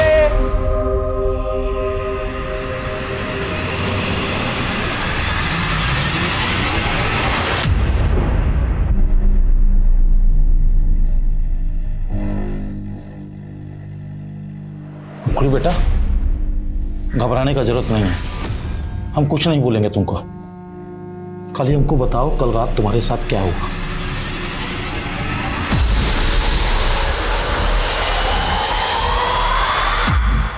पापा मैंने बहुत कोशिश की याद करने की, लेकिन कुछ भी याद नहीं आ रहा।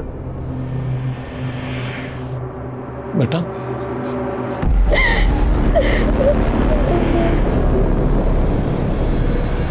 बड़े पापा, हम आपसे कुछ छिपा नहीं रहे। हम तो पंखुड़ी से पहले निकल आए थे और वहाँ मौजूद सारे दोस्तों से भी पूछ लिया था, लेकिन किसी को भी नहीं पता कि पंखुड़ी के साथ क्या हुआ था। किसी को पता नहीं कि हमसे छुपा रहे हैं। हमको सबके नाम और नंबर चाहिए। भैया इस तरह ज्यादा इंक्वायरी करेंगे तो ये खबर बाहर आग की तरह फैल जाएगी कि पंखुड़ी रात भर घर से गायब थी। हाँ भाई साहब, सब तो यही सोचेंगे शायद पंखुड़ी के साथ कोई ऊंच नीच हो गई। बकवास मत करो, ऐसा कुछ नहीं हुआ उसके साथ। ऐसा होता तो पंखुड़ी हमको बताती नहीं क्या? हाँ भैया वो तो सब ठीक है, लेकिन लोगों का क्या? उन्होंने ऐसा सोच लिया तो अपना सारा इज्जत धरा का धरा रह जाएगा।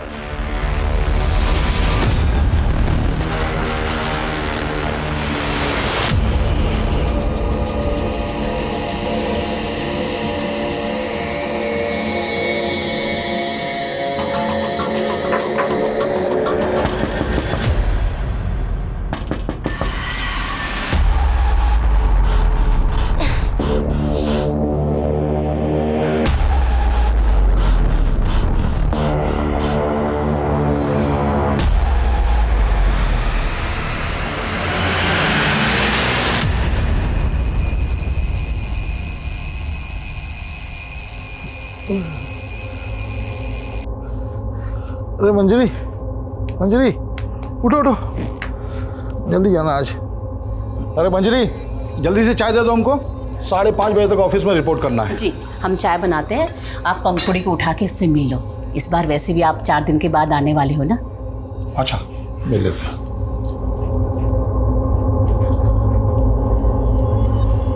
पंखुड़ी बेटा, पंखुड़ी बेटा, पंखुड़ी पंखुड़ी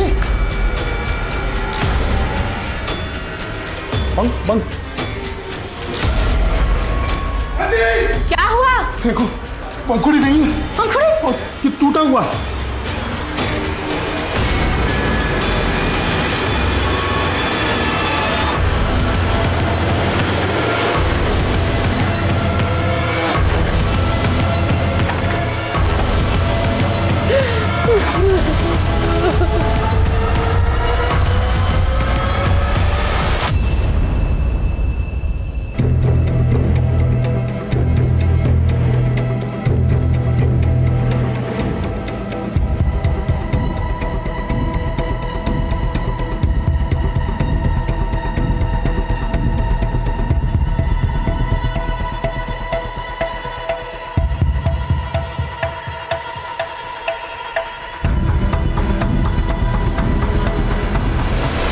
रात 11 बजे हम पंखुड़ी को यहाँ सोता हुआ छोड़ के गए थे सर, और सुबह देखा तो वो यहाँ नहीं थी। पता नहीं किसने हमारी बेटी को। 18 साल की थी ना आपकी बेटी, उसे जबरदस्ती कोई अगवा करके ले गया, उसने स्ट्रगल भी किया होगा, तो आपको आवाज़ सुनाई नहीं दी? नहीं सर, कोई आवाज़ सुनाई नहीं दी। जब आप सुबह उठे घर का मेन डोर अंदर से बंद था या खुला था? अंदर से बंद था सर। तो आप ये कह रहे हैं किसी ने बड़ी सफाई से खिड़की के सरिया को खींच के निकाला?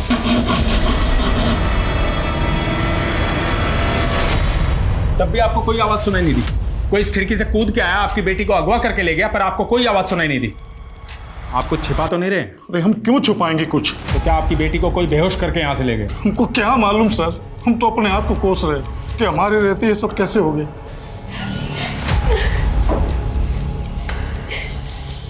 सूखी मेहंदी है ना? हाँ सर, आज रक्षाबंधन है तो कल पंखुड़ी ने मेहंदी लगाई थी। ये यूरिन की स्मेल। आपकी बेटी को रात को बिस्तर भिगोने की बीमारी थी? नहीं सर, ये देख के लगता है कि उसके साथ कुछ बुरा हुआ तो डर की वजह से।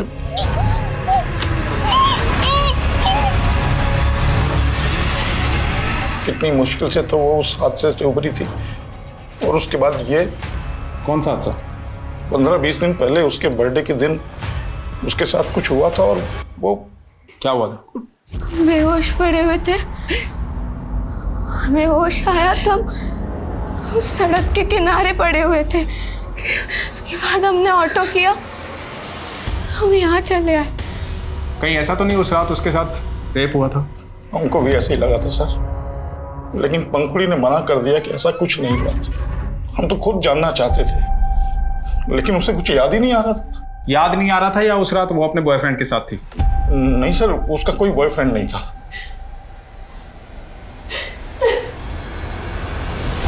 सर उस रात पंखुड़ी के साथ जो कुछ भी हुआ था वो तो हमें नहीं मालूम सर। हम तो पंखुड़ी के निकलने से पहले ही वहाँ से निकल गए थे। तुम्हारे बड़े पापा बोल रहे थे कि पंखुड़ी का कोई बॉयफ्रेंड नहीं था, क्या सच है? हाँ सर, उसका कोई अफेयर नहीं था, लेकिन हाँ उसने कहा था उसका कोई फ्रेंड आने वाला था सर पार्टी में, जो हमारे जाने तक वहाँ पहुँचा नहीं था। कोई लड़का था वो? पता नहीं सर, शायद कोई लड़की भी हो सकती है। पता करो पंखुड़ी का भाई पंखुड़ी किस दोस्त की बात कर रहा है। उस रात पार्टी मौजूद हर आदमी की डिटेल निकालो, पंखुड़ी का रूम सील करवा दो, और हाँ आस पड़ोस में पता करो कोई खिड़की तोड़ के लड़की को अगवा करके लेके गया है, किसी ने देखा सुना जरूर होगा। सर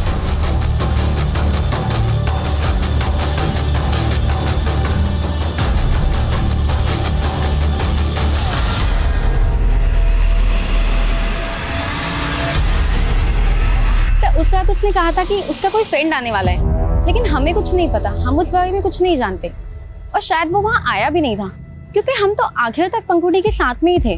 आखिर तक? कहाँ थे तुम दोनों? सर हम दोनों पब के बाहर तक साथ में थे, हम ऑटो का वेट कर रहे थे, लेकिन हम दोनों के घर अलग अलग जगह, इसलिए हम ऑटो से पहले निकल गए थे। तुम तो पंखुड़ी की बेस्ट फ्रेंड हो ना? उसने बताया उस रात क्या हुआ? सर उसने हमें कुछ नहीं बताया था। तुम्हारा पंखुड़ी से रोजाना मिलना होता था, आखिरी बार कहाँ मिली थी उससे?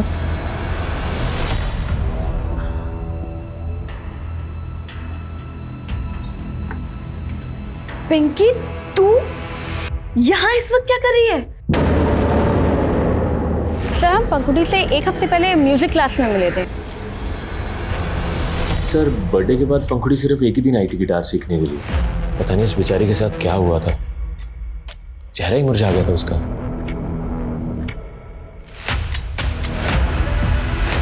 ये मेरा कमरा है और ये मेरा बेड है, ये मेरे टेडी बियर्स हैं जिन्हें मैंने अब तक संभाल के रखा है, ये और ये मेरा पूरा कमरा है।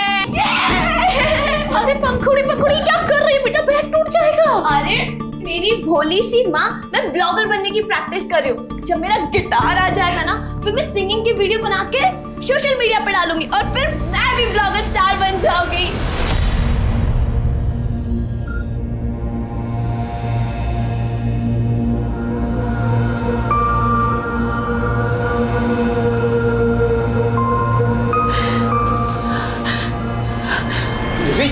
कहाँ जा रही है? बुढ़ी सोकर नहीं उठी है ना, उसका मेहंदी देखना था कैसा रचा है, पहली बार मेहंदी लगाया। सुन अरे नहीं है, अंकुड़ी अपने कमरे में नहीं है।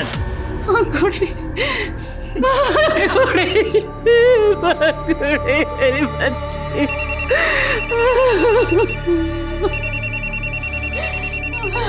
हेलो विनोद भैया, ये क्या सुन रहे हैं हम आपके लड़की के बारे में? कौन बोल रहा है? आपके शुभचिंतक बोल रहे हैं। देखिए हम समझते हैं कि आप सदमे में हैं, लेकिन एक सॉलिड ऑफर देने के लिए फोन किया है हमने। ऑफर? कैसा ऑफर? क्या कहना चाहते हो तुम? इस घर के सामने तुम्हारा कैटरिंग, अगर घर में कुछ भी होता है तो सबसे पहले तुम्हें पता होना चाहिए। उस दिन किसी भी प्रकार की आवाज़ या किसी सस्पिशियस आदमी को तुमने देखा था यहाँ पे? नहीं साहब, मैंने किसी गलत आदमी को तो नहीं देखा था, लेकिन भोर के समय में उस खिड़की के पास लड़की के बाप को जरूर देखा था। साहब हमको तो समझ ही नहीं आया कि हाथ में गमछा बांध के वो खिड़की का सरिया क्यों खींच रहा था। फिर अगले दिन पता चला कि लड़की गायब। तो तुम्हें लगता है कि पंखुड़ी के बाप ने जानबूझ के खिड़की का सरिया खींचा था? साहब देख के तो ऐसा ही लगता है।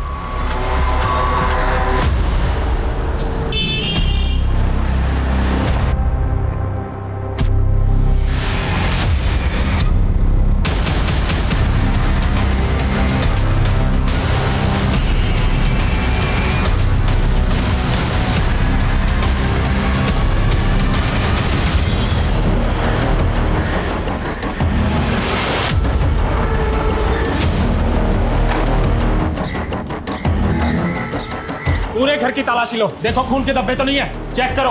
ये सब क्या हो रहा है सर? और छत पे जाके चेक करो। किचन, नाइफ, बेल्ट सबको फॉरेंसिक जांच के लिए भेजो। क्या हो रहा है सर? ये हमें तो पहले से ही पता था कि पंखुड़ी को गायब करने में घर का ही कोई आदमी है। ये क्या बकवास कर रहे हैं आप? आवाज नीचे। तुम्हारे पड़ोसी कैटरिंग वाले ने बताया कि उसने तुम्हें खिड़की का सरिया खींचते हुए देखा था। अरे कमीना झूठ बोल रहा है वो। दुश्मनी निकाल रहा है मुझसे वो अपनी। दुश्मनी? कैसी दुश्मनी? ये क्या मटन चिकन का कचरा डालते हो तुम लोग? हैं? कितना बदबू आता मालूम है ना तुमको? सुनो हम लोग पंडित लोग हैं, ये सब नहीं चलेगा तुम्हारा। अरे तो पंडित हो तो क्या आरती उतारे हैं कि दक्षिणा दे हैं? तमीज से बात करो, बता रहे हैं वरना क्या लेकिन पहले तो तुमने उस पर शक नहीं जताया था। अरे सर, हमारी बेटी के साथ उसके बर्थडे वाली रात को इतना सब कुछ हुआ, उसका राज तो निकाल नहीं पा रहे आप, और उस झूठे के गवाही पे हमको परेशान कर रहे हैं आप। परेशान तो तुम हो रहे थे अपनी बेटी की हरकतों के कारण। उसने तुम्हारी नाक में दम कर रखा था, इसलिए सब कुछ बेच के यहाँ से जाना चाहते थे। वो बिलाल प्रॉपर्टी वाले ने सब बता दिया। साहब, विनोद जी का यहाँ बाईपास पे काफी जमीन है जो हमको बिकवाने के लिए कहे थे, और कुछ रोज पहले तो बोले कि उनको अपना घर भी बेचना है। तो पहले से ही सब प्लान कर लिया था। पहले बेटी गायब करोगे, फिर सब कुछ बेच के भाग जाओगे। बस कीजिए सर, हम 2 साल में रेलवे से रिटायर हो जाएंगे। हम अपनी बेटी के साथ ये प्रॉपर्टी बेचकर अपने नेटिव प्लेस जाना चाहते हैं, और आप हमारी बेटी को ढूंढने की बजाय। अरे ढूंढ ही रहे हैं तेरे खिलाफ सबूत कि यहां से कहां और कैसे गायब किया तुमने अपनी बेटी को।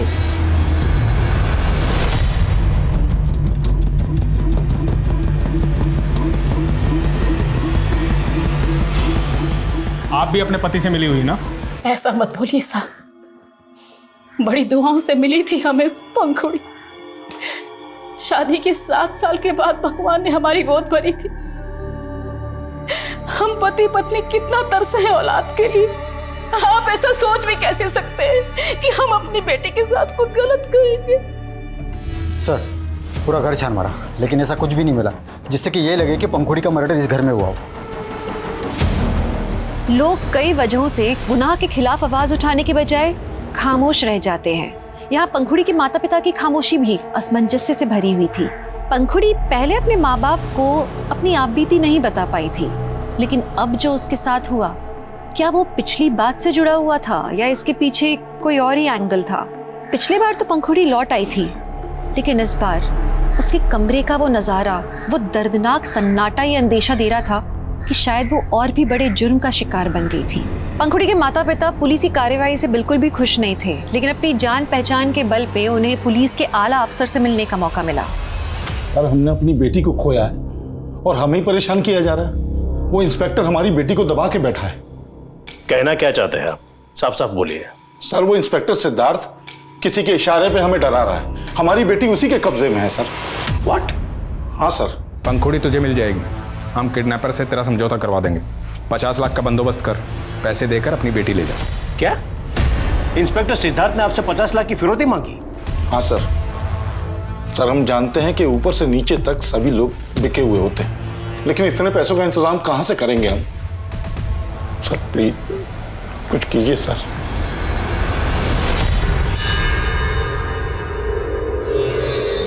क्या झांक रहा है? क्या झांक रहा है? अरे नहीं, वो आजकल आपके घर से गिटार की टूटा की जगह वो आँख की आवाज आ रही है। क्या बस कर रहा है? कभी हमें भी तो मौका दिलाओ, और ना हम तुम्हारे सारे राज खोल देंगे। क्या राज खोलेगा? क्या राज खोलेगा? चल चल निकल यहाँ से, चल। हाँ हाँ जा रहे हैं, लेकिन हमारी हिदायत याद रखना।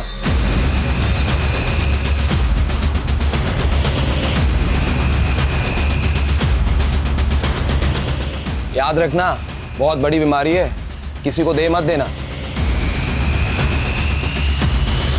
सर मैं उसकी बेटी की फिरौती मांग रहा था, ये आप क्या कह रहे हैं सर? सिद्धार्थ, हमने तुम्हारा सीडीआर निकाला, तुम विनोद को फोन करते थे। अब मुझे पक्का यकीन हो गया कि उसी ने अपनी बेटी को गायब किया है, और सर उसके केस की इंक्वायरी मैं कर रहा था, इसीलिए वो झूठ फैलाकर इंक्वायरी से बचना चाहता है। मैंने चेक किया तुमने क्या इंक्वायरी की है, अब तक एक भी सबूत नहीं जुटा पाए हो तुम। और पंखुड़ी के माँ बाप को घंटों पुलिस स्टेशन में बिठा के उन्हें टॉर्चर करते हो। इंक्वायरी तो अब मैं तुम्हारी करवा रहा हूँ, अब ये केस मैं पर्सनली इन्वेस्टिगेट कर रहा हूँ।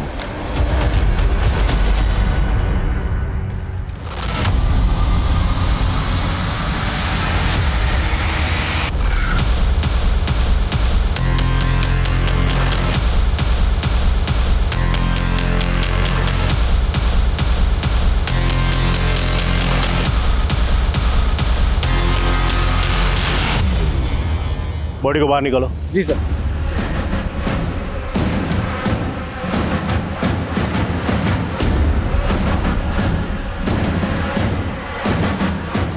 ये जगह पंखुड़ी के घर से काफी करीब है, हो सकता है लाश पंखुड़ी की हो।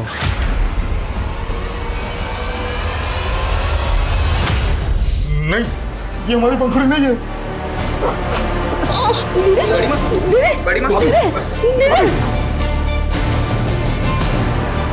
सर हम बोल रहे हैं ना कि वो लाश पंखुड़ी का नहीं है, वो जिंदा है, इंस्पेक्टर सिद्धार्थ के कब्जे में है। हम उसकी जांच कर रहे हैं, लेकिन लाश का चेहरा इतना बिगड़ा हुआ है कि उसे पहचानना मुश्किल है। इसलिए लाश के डीएनए से आपके डीएनए को मैच करके हम देखना चाहते हैं। उसमें आपको हर्ज क्या है? हर्ज है सर, क्योंकि अब हमको लग रहा है कि आप भी अपने ऑफिसर सिद्धार्थ को बचाने के लिए केस को गुमराह कर रहे हैं। तुम किससे बात कर रहे हो, जानते भी हो? हम आप सबको जान गए हैं सर। कमजोर आदमी के साथ नाइंसाफी होता है ना, लेकिन अब हम सहने वाले नहीं हैं। अगर हमारा बेटी को ढूंढा नहीं गया ना, तो हमारा आवाज दबा नहीं पाइएगा आप। पंखुड़ी के पिता के आरोपों से पूरा पुलिस महकमा हिल गया था, क्योंकि एक सीनियर और रेप्यूटेड ऑफिसर पर सवाल उठे थे और मीडिया ने इस केस को इतना बड़ा बना दिया था कि जनता और विपक्ष दोनों सड़कों पर उतर गए थे। खैर, ये केस सेंट्रल इन्वेस्टिगेटिव एजेंसी के हाथ में सौंप दिया गया, लेकिन एक सवाल ज्यों का त्यों था कि जो लाश उस नाले में मिली थी, क्या वो वाकई पंखुड़ी की थी?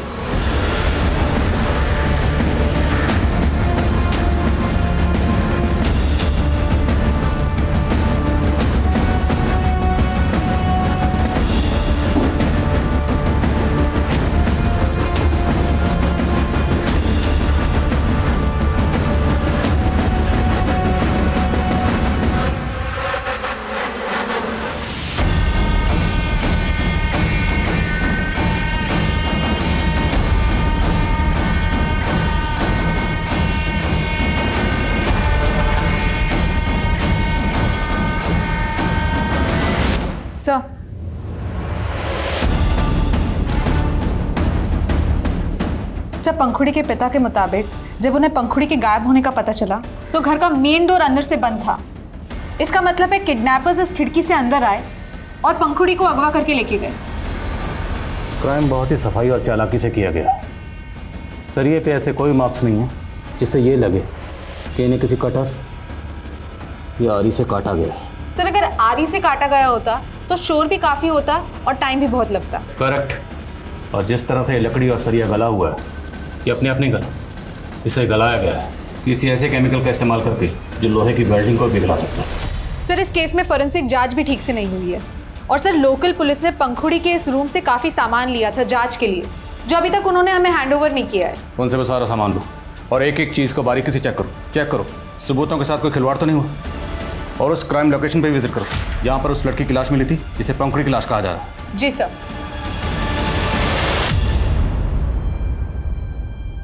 विनोद जी, भले ही आपको ये लग रहा हो कि आपकी बेटी पंखुड़ी पीआई सिद्धार्थ के किसी जान पहचान वाले के कब्जे में, बट मेरा लगता नहीं है हमको, पूरा यकीन है हमको। वो लड़का कौन है जिसे पंखुड़ी ने अपने बर्थडे पार्टी में बुलाया था और वो वहाँ पहुँचा नहीं? सर, पंखुड़ी ने हमें कुछ नहीं बताया, लेकिन हम शुरू से कह रहे थे कि पंखुड़ी के साथ हुए उस अपराध का उस रात से कोई ना कोई ताल्लुक जरूर है। लेकिन सर, जब जांच अधिकारी गलत हो। इत्मीनान रखिए, अब नाइंसाफी नहीं होगी। हमें हमारी बेटी लाकर दे दीजिए और हमें कुछ नहीं चाहिए सर। देखिए, मैं आपको नाउम्मीद नहीं करना चाहता, लेकिन जितना वक्त गुजर चुका है, चांसेस बहुत कम है कि पंखुड़ी अभी तक सही सलामत हो। सर, आप भी ये कह रहे हैं? सर, वो लाश पंखुड़ी की नहीं है सर। ये पता लगाना हमारा काम है कि लाश पंखुड़ी की है या नहीं।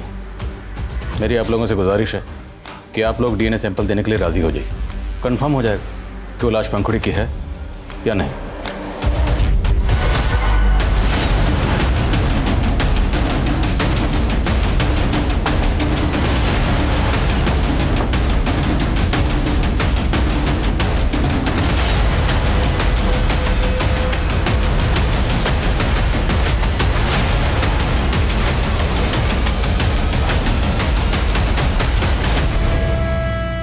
साहब, हमने तो वही बोला था जो अपनी इन आंखों से देखा था। उस रोज सच में पंखुड़ी के बाप को उस खिड़की के पास खड़े हुए देखा था। हम भी वही कह रहे हैं जो हमने अपने कानों से सुना है। बहाना क्या है इस बात की कि देर रात तक अपना कैटरिंग का काम चलाने के लिए तो पीआई सिद्धार्थ को कितना रोकड़ा पहुंचाता था। साहब, हम अकेले थोड़ी मोहल्ले में जो पैसा देते हैं, हम तो छोटा मोटा काम करते हैं साहब। और हमने कुछ नहीं किया लड़की के साथ साहब। वो तो हम पता लगा लेंगे।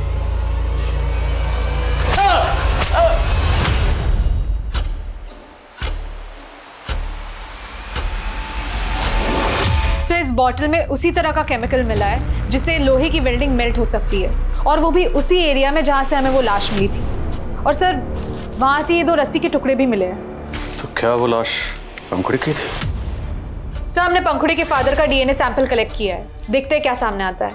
मीनवाइल ये पता करो कि ये केमिकल किसके हाथ लगा। इस तरह का केमिकल ज़्यादातर आयरन इंडस्ट्रीज में इस्तेमाल होता है, लोहे की वेल्डिंग को मेल्ट करने के लिए। पता लगाओ क्या इस केस से जुड़े लोगों में से किसी का इस तरह की जगह से कोई कनेक्शन है? जी सर। और सर, लोकल पुलिस ने हमें सारा सामान हैंडओवर कर दिया है जो उन्हें पंखुड़ी के रूम से बरामद हुआ। सर, मैंने सब कुछ चेक किया, लेकिन इसमें ये बुक मिली है जो पंखुड़ी की नहीं है। सर, कंटेंट और हैंडराइटिंग देख के तो ऐसा लगता है कि ये बुक किसी बच्चे की है। तो क्या पंखुड़ी के घर में किसी बच्चे का आना जाना था? सर, ऐसा तो कुछ पता नहीं लगा है। माई सेल्फ कैसे? My name is Monty. कौन है मॉन्टी? मैं कमी सर। हाँ सर, मैं पंखुड़ी की बर्थडे पार्टी में मौजूद लोगों से पूछताछ कर रहा था, तो पता चला कि पंखुड़ी की फ्रेंड पिंकी का भी मर्डर हो चुका है।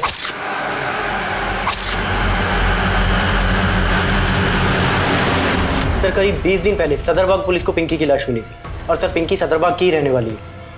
और पंखुड़ी की बर्थडे पार्टी में मौजूद लोगों के बयान के मुताबिक Pinky was the last person जो पंखुड़ी के साथ देखी गई। तो क्या पिंकी के कत्ल और पंखुड़ी की किडनैपिंग का आपस में कोई कनेक्शन है? साहब, हमारी बेटी पिंकी काफी दिनों से परेशान लग रही थी, फिर अचानक से उसका क्या परेशानी थी उसको? वो कुछ बताती नहीं थी साहब, लेकिन ऐसा लगता है कि कोई आदमी उसको परेशान कर रहा था। कौन आदमी? हम उसको नहीं जानते। हाँ, लेकिन हमने उससे पिंकी को एक बार बात करते हुए देखा था साहब। हमने उससे पूछा था तो वो बोली कि कोई हमसे रास्ता पूछ रहा था, लेकिन साहब मुझे ऐसा लगता है कि वो किसी के डर से सच्चाई नहीं बता रही थी।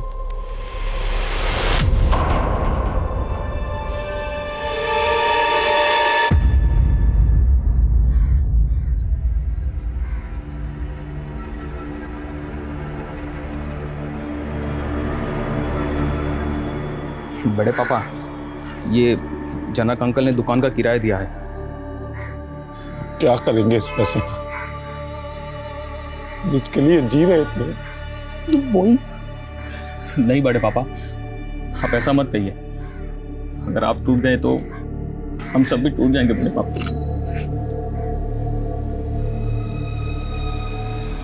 सर, अगर पिंकी और पंखुड़ी की केसेस आपस में कनेक्टेड है तो क्या वो आदमी इंस्पेक्टर सिद्धार्थ या उससे जुड़ा कोई आदमी इन्वॉल्व हो सकता है? इंस्पेक्टर सिद्धार्थ पुलिस वाला है, बिना किसी पुख्ता सबूत के उससे पूछताछ करेंगे तो कुछ हाथ लगने वाला नहीं। तुम पिंकी और पंखुड़ी की लाइफ में जो कॉमन लोग हैं उनकी डिटेल्स निकलो, और दोनों लड़कियों के ईमेल अकाउंट और सोशल मीडिया अकाउंट वो भी चेक करो। Excuse me sir. सर, हम लोग मोंटी को बच्चा समझ रहे थे, लेकिन सर मैंने पंखुड़ी के सीडीआर चेक किए, मोंटी नाम के एक लड़के का नंबर मिला। उस मोंटी को उठा। जी सर। साहब, हमने कुछ नहीं किया साहब। कुछ नहीं किया? पंखुड़ी को बार बार फोन करके परेशान करता था ना तू? साहब, हम पंखुड़ी को क्यों परेशान करेंगे? हम पंखुड़ी को बचपन से जानते हैं। पहले हमारी अम्मा जब सब्जी बेचती थी हम उनके साथ आते थे, और जब से हमारी अम्मा ने बिस्तर पकड़ा है हम पढ़ाई छोड़कर सब्जी बेचते हैं, और पंखुड़ी हमें पढ़ाते थे। जिस दिन पंखुड़ी का बर्थडे था तो पार्टी से उसने तुझे फ़ोन किया था, तुझे पार्टी में बुलाया था ना? हाँ साहब। हेलो, हाँ पंखुड़ी, हाँ बस हम आधे घंटे में आ रहे। लेकिन साहब, हमारी अम्मा की तबीयत फिर से खराब हो गई, इसलिए हम जा नहीं पाए। जा नहीं पाए या सब लोगों के जाने के बाद वहाँ पहुँचा? और पंखुड़ी की अच्छाई का नाजायज फायदा उठाया और पंखुड़ी के साथ तुम नहीं नहीं साहब, नहीं मैंने कुछ नहीं किया साहब। साहब मेरा यकीन कीजिए, मैं सच बोल रहा हूँ साहब। सर पिंकी और पंखुड़ी के कॉन्टैक्ट्स में जो भी कॉमन लोग मिले हैं उसमें सबसे ज्यादा सस्पिशियस है उनका म्यूजिक टीचर सोमेश। वो कैसे? सर सोमेश कई साल पहले तक मुंबई में रहता था, जहाँ पे उस पर पोर्नोग्राफी करने का संगीन आरोप लगा था। उसके बाद वो झारखंड आ गया और सर यहाँ पे भी उसके कई प्रोस्टिट्यूट्स और पिम्प्स के साथ कनेक्शन मिले। क्या उसे? जी सर। दुनिया को दिखाने के लिए तो म्यूजिक डायरेक्टर है, पर तो कई ऐसी लड़कियों की पोर्नोग्राफी में सस्पेक्ट है जो ह्यूमन ट्रैफिकिंग का शिकार है। आपको जरूर कोई गलतफहमी हुई है। तो गलतफहमी दूर कर दे। हमको सेक्स की लत है सर, तो हम बस इसीलिए उनसे मिलते जुलते हैं और हमारा कोई कनेक्शन नहीं है उनसे। तो तूने पंखुड़ी को अपनी हवस का शिकार? नहीं सर, ऐसा कुछ नहीं है। हमने पंखुड़ी के साथ कुछ नहीं किया। मैं कम इन सर? कम। सर मैं पिंकी मर्डर केस की इन्वेस्टिगेशन टीम से मिली। उनका कहना है कि जिस रात पंखुड़ी गायब हुई थी उस रात पिंकी पंखुड़ी के घर के एरिया में गई थी। और सर मैंने चेक किया, उस रात पिंकी का फोन वाकई पंखुड़ी के घर के एरिया में एक्टिव था। और जिस आदमी के साथ पिंकी के फादर ने पिंकी को देखा था उसका कुछ पता चला? कोई लीड? सर फिलहाल तो उस आदमी का कुछ पता नहीं लग पाया है। सब पिंकी से जुड़े और भी राज पता चले हैं। मर्डर से ठीक पहले पिंकी एक मैटरनिटी क्लिनिक में गई थी जहाँ उसने अबॉर्शन कराया। और सर पंखुड़ी का कजिन अनिकेत, उसका पिंकी के साथ अफेयर था। सर ये बात सच है कि हम पिंकी से प्यार करते थे, लेकिन कोई गलत काम नहीं किया सर। पिंकी को प्रेग्नेंट तूने किया? हाँ सर। तो मर्डर भी तूने किया होगा? नहीं सर, हम तो सच्चा प्यार करते थे पिंकी से, हमने कोई मर्डर नहीं किया सर। जिस रात तेरी कजन पंखुड़ी घर से गायब हुई, पिंकी उसी रात पंखुड़ी से मिलने आई थी। तुम मुझसे सच्चा प्यार करते थे तो इतना तो पता ही होगा कि पिंकी पंखुड़ी से मिलने क्यों आई थी। सर शायद वो यही बताने आई होगी पंखुड़ी को कि वो प्रेग्नेंट है।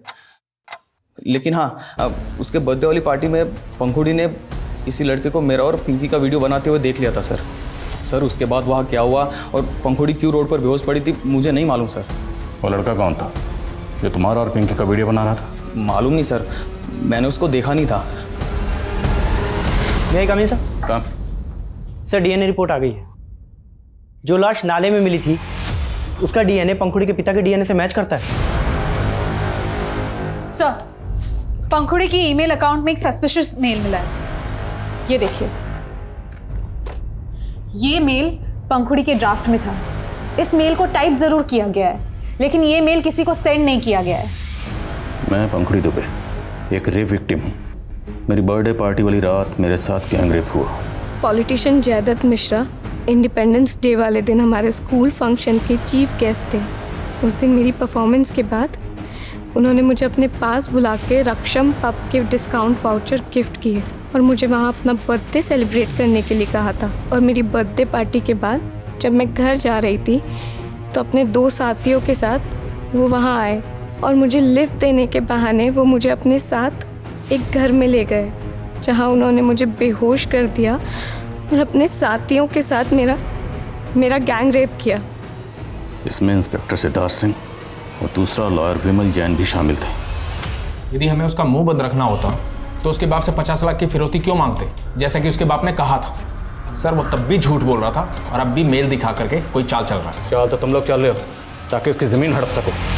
सर वो जयदत्त मिश्रा पॉलिटिशियन ही नहीं, भूमि माफिया भी है। वो हमारा ज़मीन कौड़ी के भाव में खरीदना चाहता था, हमने उसको मना कर दिया।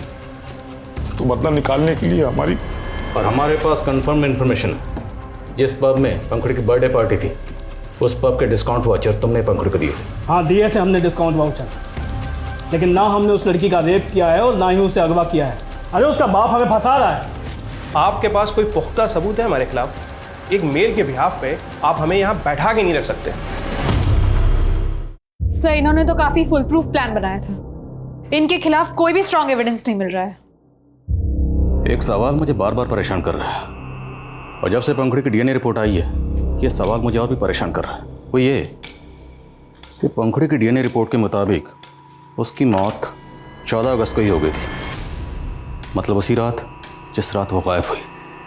लेकिन पंखुड़ी के पिता विनोद का कहना है कि उन्होंने इंस्पेक्टर सिद्धार्थ से फ़ोन पर बात करते वक्त पंखुड़ी की आवाज़ सुनी थी, वो भी तकरीबन 30 दिन बाद।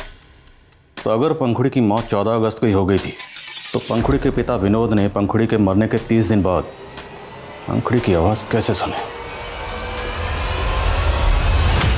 क्या सर, आप भी लोगों की बातों में आके हमको परेशान कर रहे हैं। अब और नहीं, वरना जिस केमिकल से तुमने अपने घर की खिड़की के सरिये गलाए थे ना, वही केमिकल तेरे हाथ और पैरों की उंगलियों पर डालकर यहीं के यहीं जला दूंगा। वही केमिकल जिसका इंतजाम करने के लिए तुमने रेलवे लाइन के एक मजदूर को कहा था। क्यों मर अपनी बेटी को? हम उसको मारना नहीं चाहते थे, लेकिन वो तीनों पंखुड़ी का रेप करके हमको डराने का कोशिश किए। हम चुप नहीं बैठेंगे पापा, उन तीनों को हम सजा दिलवा के रहेंगे। नहीं नहीं बेटा, वो लोग बहुत पावरफुल लोग हैं, हमारा कोई सुनवाई नहीं होगा। उल्टा वो लोग हम सबको मरवा देंगे। लेकिन पापा नहीं, ये बात तुमको किसी को नहीं बोलना है, अपना माँ तक को नहीं बोलना है। तब तो वो चुप थी, लेकिन फिर एक दिन हमने उसे एक मेल टाइप करते हुए देख लिया। क्या कर रही थी? कुछ नहीं पापा। दिखाओ हमको। पापा दिखाओ हमको। पापा कुछ भी नहीं। हमको दिखाओ। किसको भेज रही थी? Police headquarter. हमको लगने लगा कि अब वो चुप नहीं बैठेगी, और वहीं हमको जयदत्त से अपने जान का खतरा भी था। इसलिए हमने अपनी बेटी की कुर्बानी देने की सोची, और हमने उसका मेल भी डिलीट नहीं किया, और फिर सारी योजना बनाई।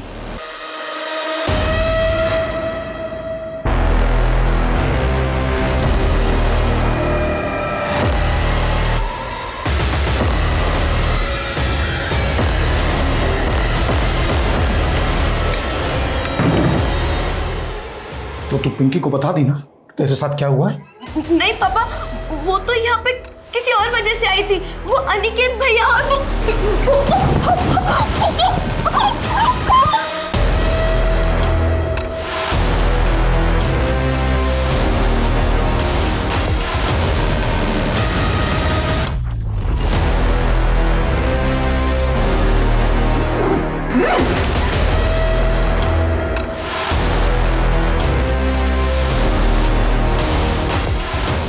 हमने पंखुड़ी को तो मार दिया, लेकिन हमें डर था कि कहीं पंखुड़ी ने पिंकी को ना बता दिया कि हमने उसे कुछ भी बताने से मना किया। पिंकी, हम तुमसे ये पूछने के लिए मिलना चाहते थे कि पंखुड़ी ने बताया कि उसके बर्थडे वाली रात उसके साथ क्या हुआ था? नहीं अंकल, हमें भी कुछ नहीं पता कि क्या हुआ था। लेकिन फिर भी हमारा शक खत्म नहीं हुआ था, इसलिए मौका पाकर हमने पिंकी को भी मार दिया।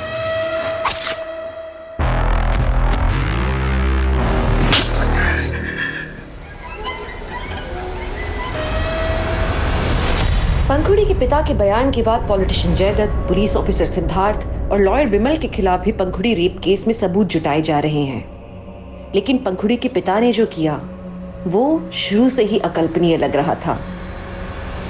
हमने ऐसे जानवरों के बारे में सुना है जो पैदा होते ही अपनी संतान को खा जाते हैं, लेकिन इंसान जो जानवर से भी ज्यादा समझदार है वो ऐसा हिंसक व्यवहार करे तो आप क्या कहेंगे?